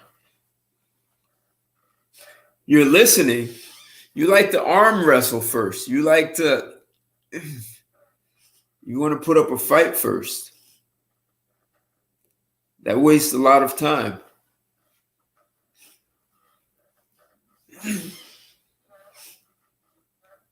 You waste a lot of time arm wrestling and telling everyone their preconceived notions and judging you.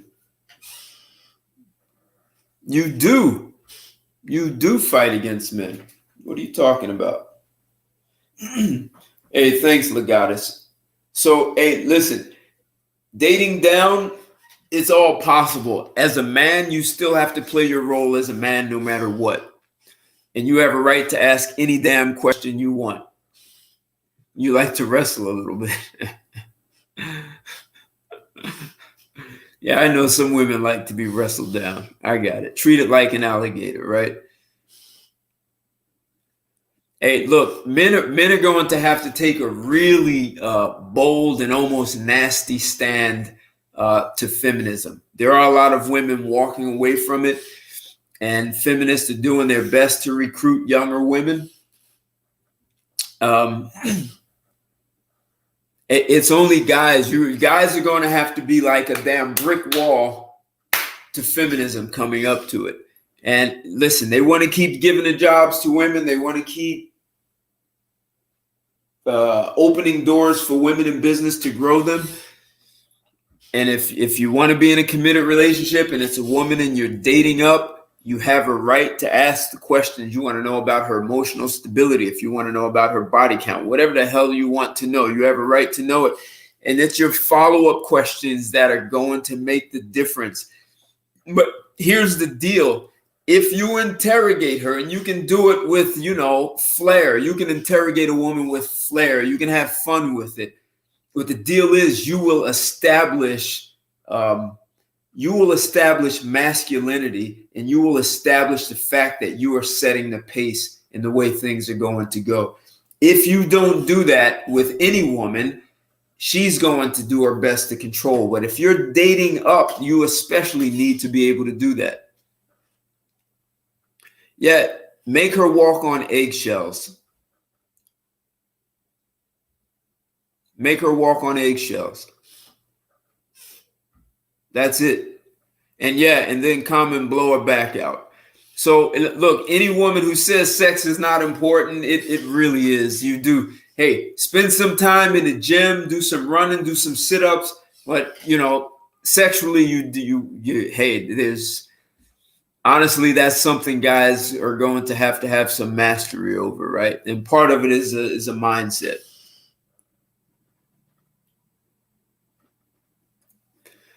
Yep. So Let′s, even as a helpmeet, even if she's earning significantly more in a higher socioeconomic class, she needs to be supporting your success in opening doors for you.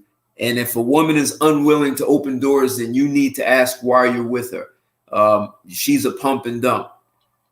Yep, exactly, SW. Make it clear. No misunderstandings. I've done that twice. I lived with 2 women. So apparently I have no problem with that. I didn't marry either one of them.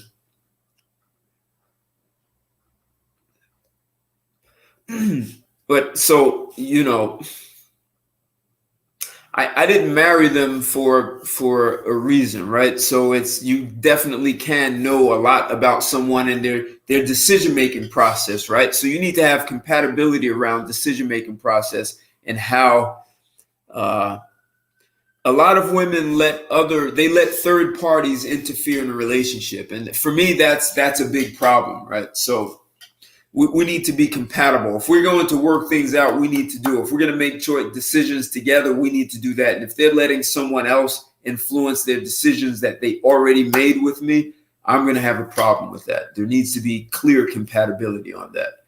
So living together can support it. I'm not suggesting that for everyone, but I've done it twice. First one was for 5 years. The second one was for 3 years.